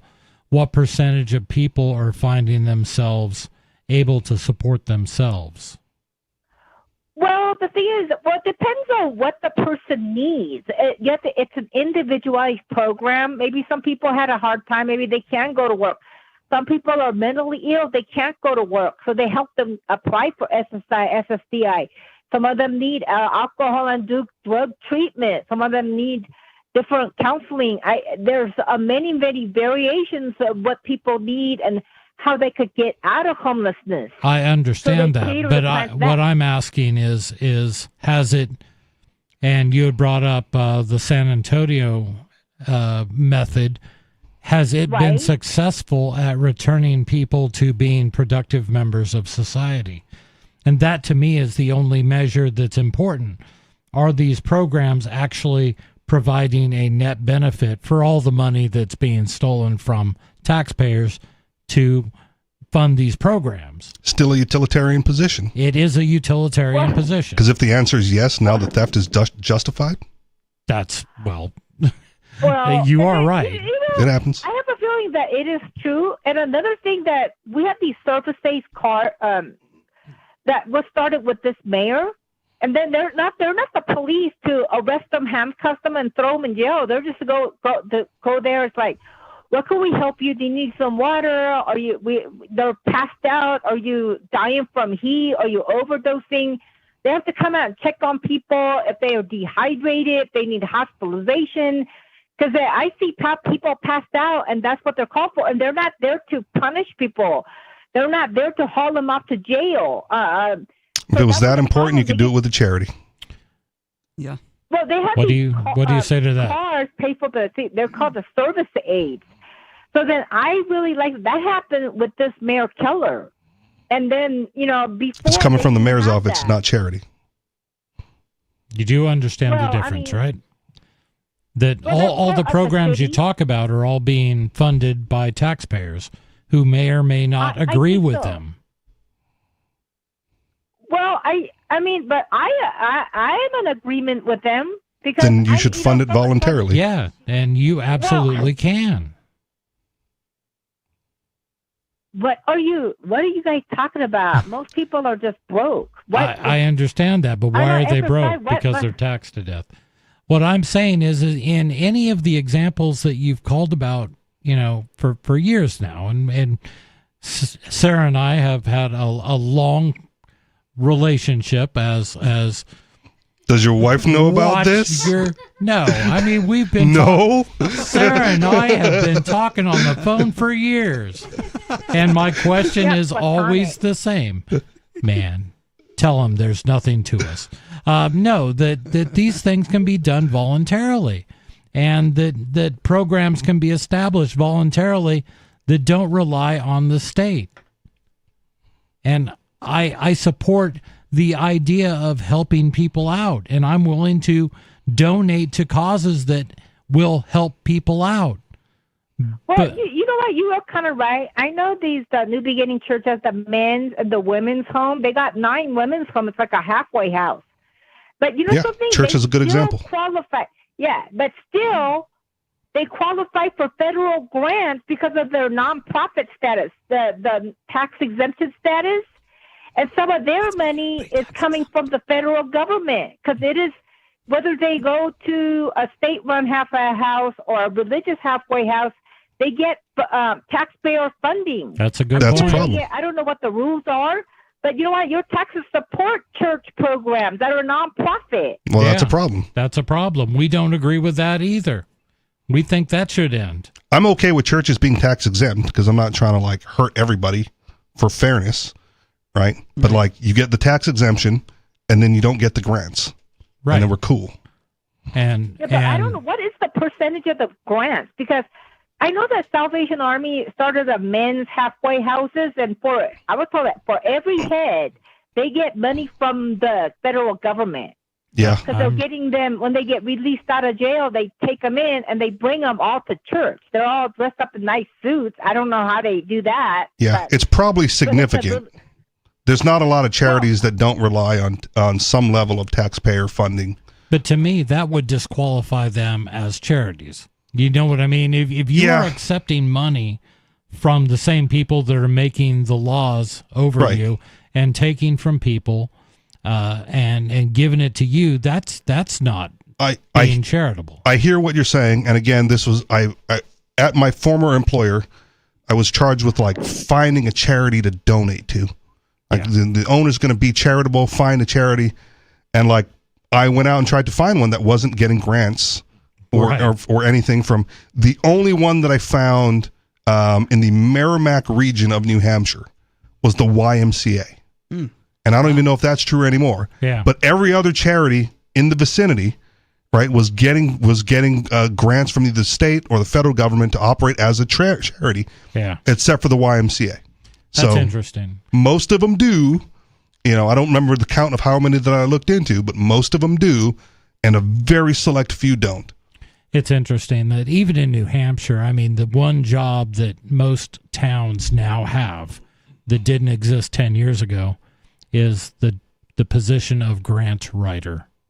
Yeah. Wow. It's like Grant literally writer. your job is nothing more than to look through all the federal programs and to write grant requests to get us some of that money. And they all do it. It's disgusting. You might be old enough. Do you remember Matthew Lesko Oh yeah, with the big green suit with the dollar sign? with the dollar signs and all Yeah. of it? Yeah. That whole book was like how to get free money from the government. Wow. That was, looking back on it, like that was his whole shtick. Yeah. They're that was- giving out all this money. Here's how you can apply. Get a piece of it. Get a piece of it. Yeah, Well, craziness. that's what explains why when I got the food box to have the food pantry at this church, they always want you to show your ID. You have to put down your name, your phone number, and how many people you live there, because that's the reason how they get federal grants for their food bank. How do they get all this food? It's not from the church donations. So it's subsidized by the federal government. They get subsidies. But That's the but problem. it wasn't always. I mean, and that's the thing, because I have literally seen that evolve from something that was charitable, and I'm talking about local food banks in my home, in my town that I live in, New Hampshire. They would get food from businesses, and they would get food from other food pantries that had surpluses, and they would give it out. And they would cook a meal once or twice a week with it. And that all happened. But I suspect that they, too, are suddenly getting a considerable portion of their income from the government. That's and then not what right. about the property tax? Like, the Montgomery Church, they built a brand new, it looks like a $1.5 million property in the building that they bought. But the property tax on that every year might be like $35,000 a year. But since they're tax exemption status, they don't pay any tax on that property. Good. It doesn't matter if the building gets to be $2 billion in 5 years, 2.5. They're still not going to pay any tax whatsoever. But if you're doing a good, like a traditional church, like in the 40s, I'm going to say, and they're taking care of people in their community, then that would absolutely be worth it to a town to grant tax exemption to that, because they're doing money that otherwise they may look to us, the taxpayers, to do. So people would go to church and they would throw money in the basket, specifically because they knew that the churches were doing good. And I don't like victim-on-victim violence, so I'm never going to advocate that they pay taxes to make it more fair to the rest of us. Right? Well, and if you can get tax exemption, congratulations. Yeah. Well, look at this. You get free coffee on Sundays. And they get it, and then they have a Wednesday night dinner for everybody. Okay, and then they have a potluck every month at the last Sunday. Mm-hmm. And people, so then they do service the community. And if all of that was voluntarily done, fantastic. If they're taking federal grants, state grants, local grants in order to subsidize that, there's a problem. That's it. That's like the line that gets drawn in the sand. I'm good with your line. Yeah. Yeah. I don't think anybody would not be. Would you have a problem if they still continued to do that but didn't get federal money? And it doesn't have to be money? It doesn't have to be individual donations either, right? Corporations, big companies might do it in order to get some goodwill benefit from being charitable, right? They might fund the local homeless shelter or job works program if they're short on employees and need someone to pick the fruit or whatever. To show that there are multiple ways to solve a problem than just government grants. 100%. Look at it. You know what? 9 women's home. You know, to rent out a home is like $2,500 for like 5-bedroom, 3-bathroom house. How would I was a church donation be able to support that? You get 4 roommates, and that's only $500 a piece. If you have a 5-bedroom house for $2,500, that is reasonable almost anywhere on the planet with current market conditions. Yeah, but that they have 9 women's home because they do get federal grant money to support that. There is no way. That's 9 times $2,500, and that's just talking about rent. We're not talking about. And then the women stay there for free, running away from domestic violence and recovering from alcohol, and that's court ordered. And if you support that, you should fund it. If you don't care, you shouldn't have your money stolen to fund it through the federal grants. And speaking of high, it is a federal grant because these women are coming out of jail, so it is a form of a halfway house. The judge tells them you could pick your halfway house, and then it is part of the state correction program, so they do qualify for grants. I understand that. I think this always gets muddy with me because the problem and the solution you're advocating. First of all, the problems are mostly caused by government, and the solutions are then mismanaged by government. And the only solution that I ever hear offered is, well, more government. We need more government. We need to fund the government more. And it's the same insanity that I hear about education. Numbers are going down. God, throw more money at it. Yeah. It just doesn't work. It never pays out that way. Sarah, thank you so much for the call. We're not ignorant to the reality of the situation. And we're not. We get that there's federal grants. We just don't approve. And we're not unsympathetic to the needs of people. We just think they should be funded voluntarily, not at the end of the barrel of a gun. That's all the time we have for tonight, but thank you for joining us. We'll be back next Saturday night with more Free Talk Live.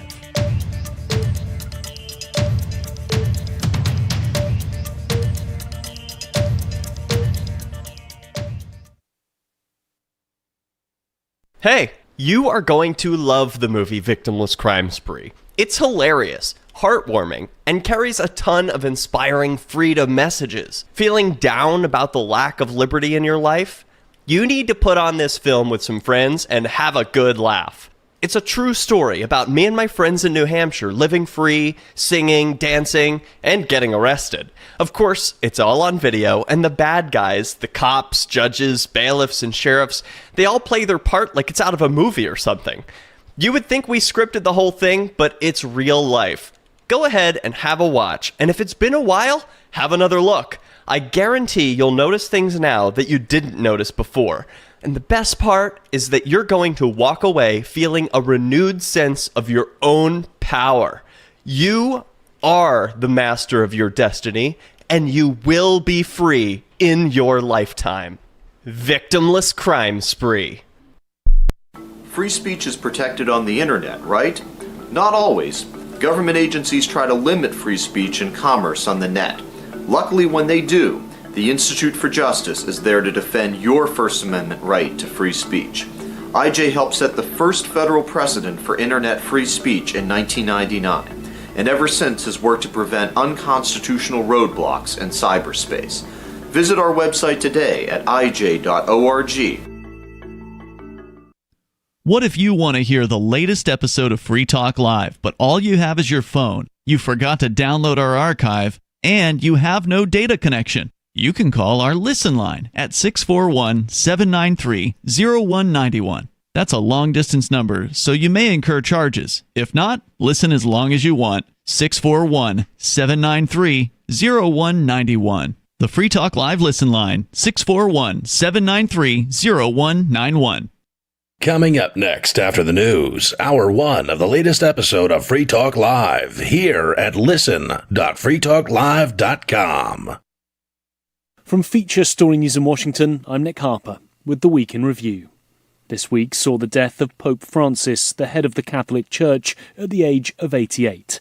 Thousands of mourners flooded the streets of the Vatican City, many of them queuing for hours to view the open coffin at St. Peter's Basilica. The papal conclave to elect the next pope is expected in the coming weeks. FSN's John Beaver spent the week reporting on the Pope's death from the Vatican, ahead of Saturday's funeral.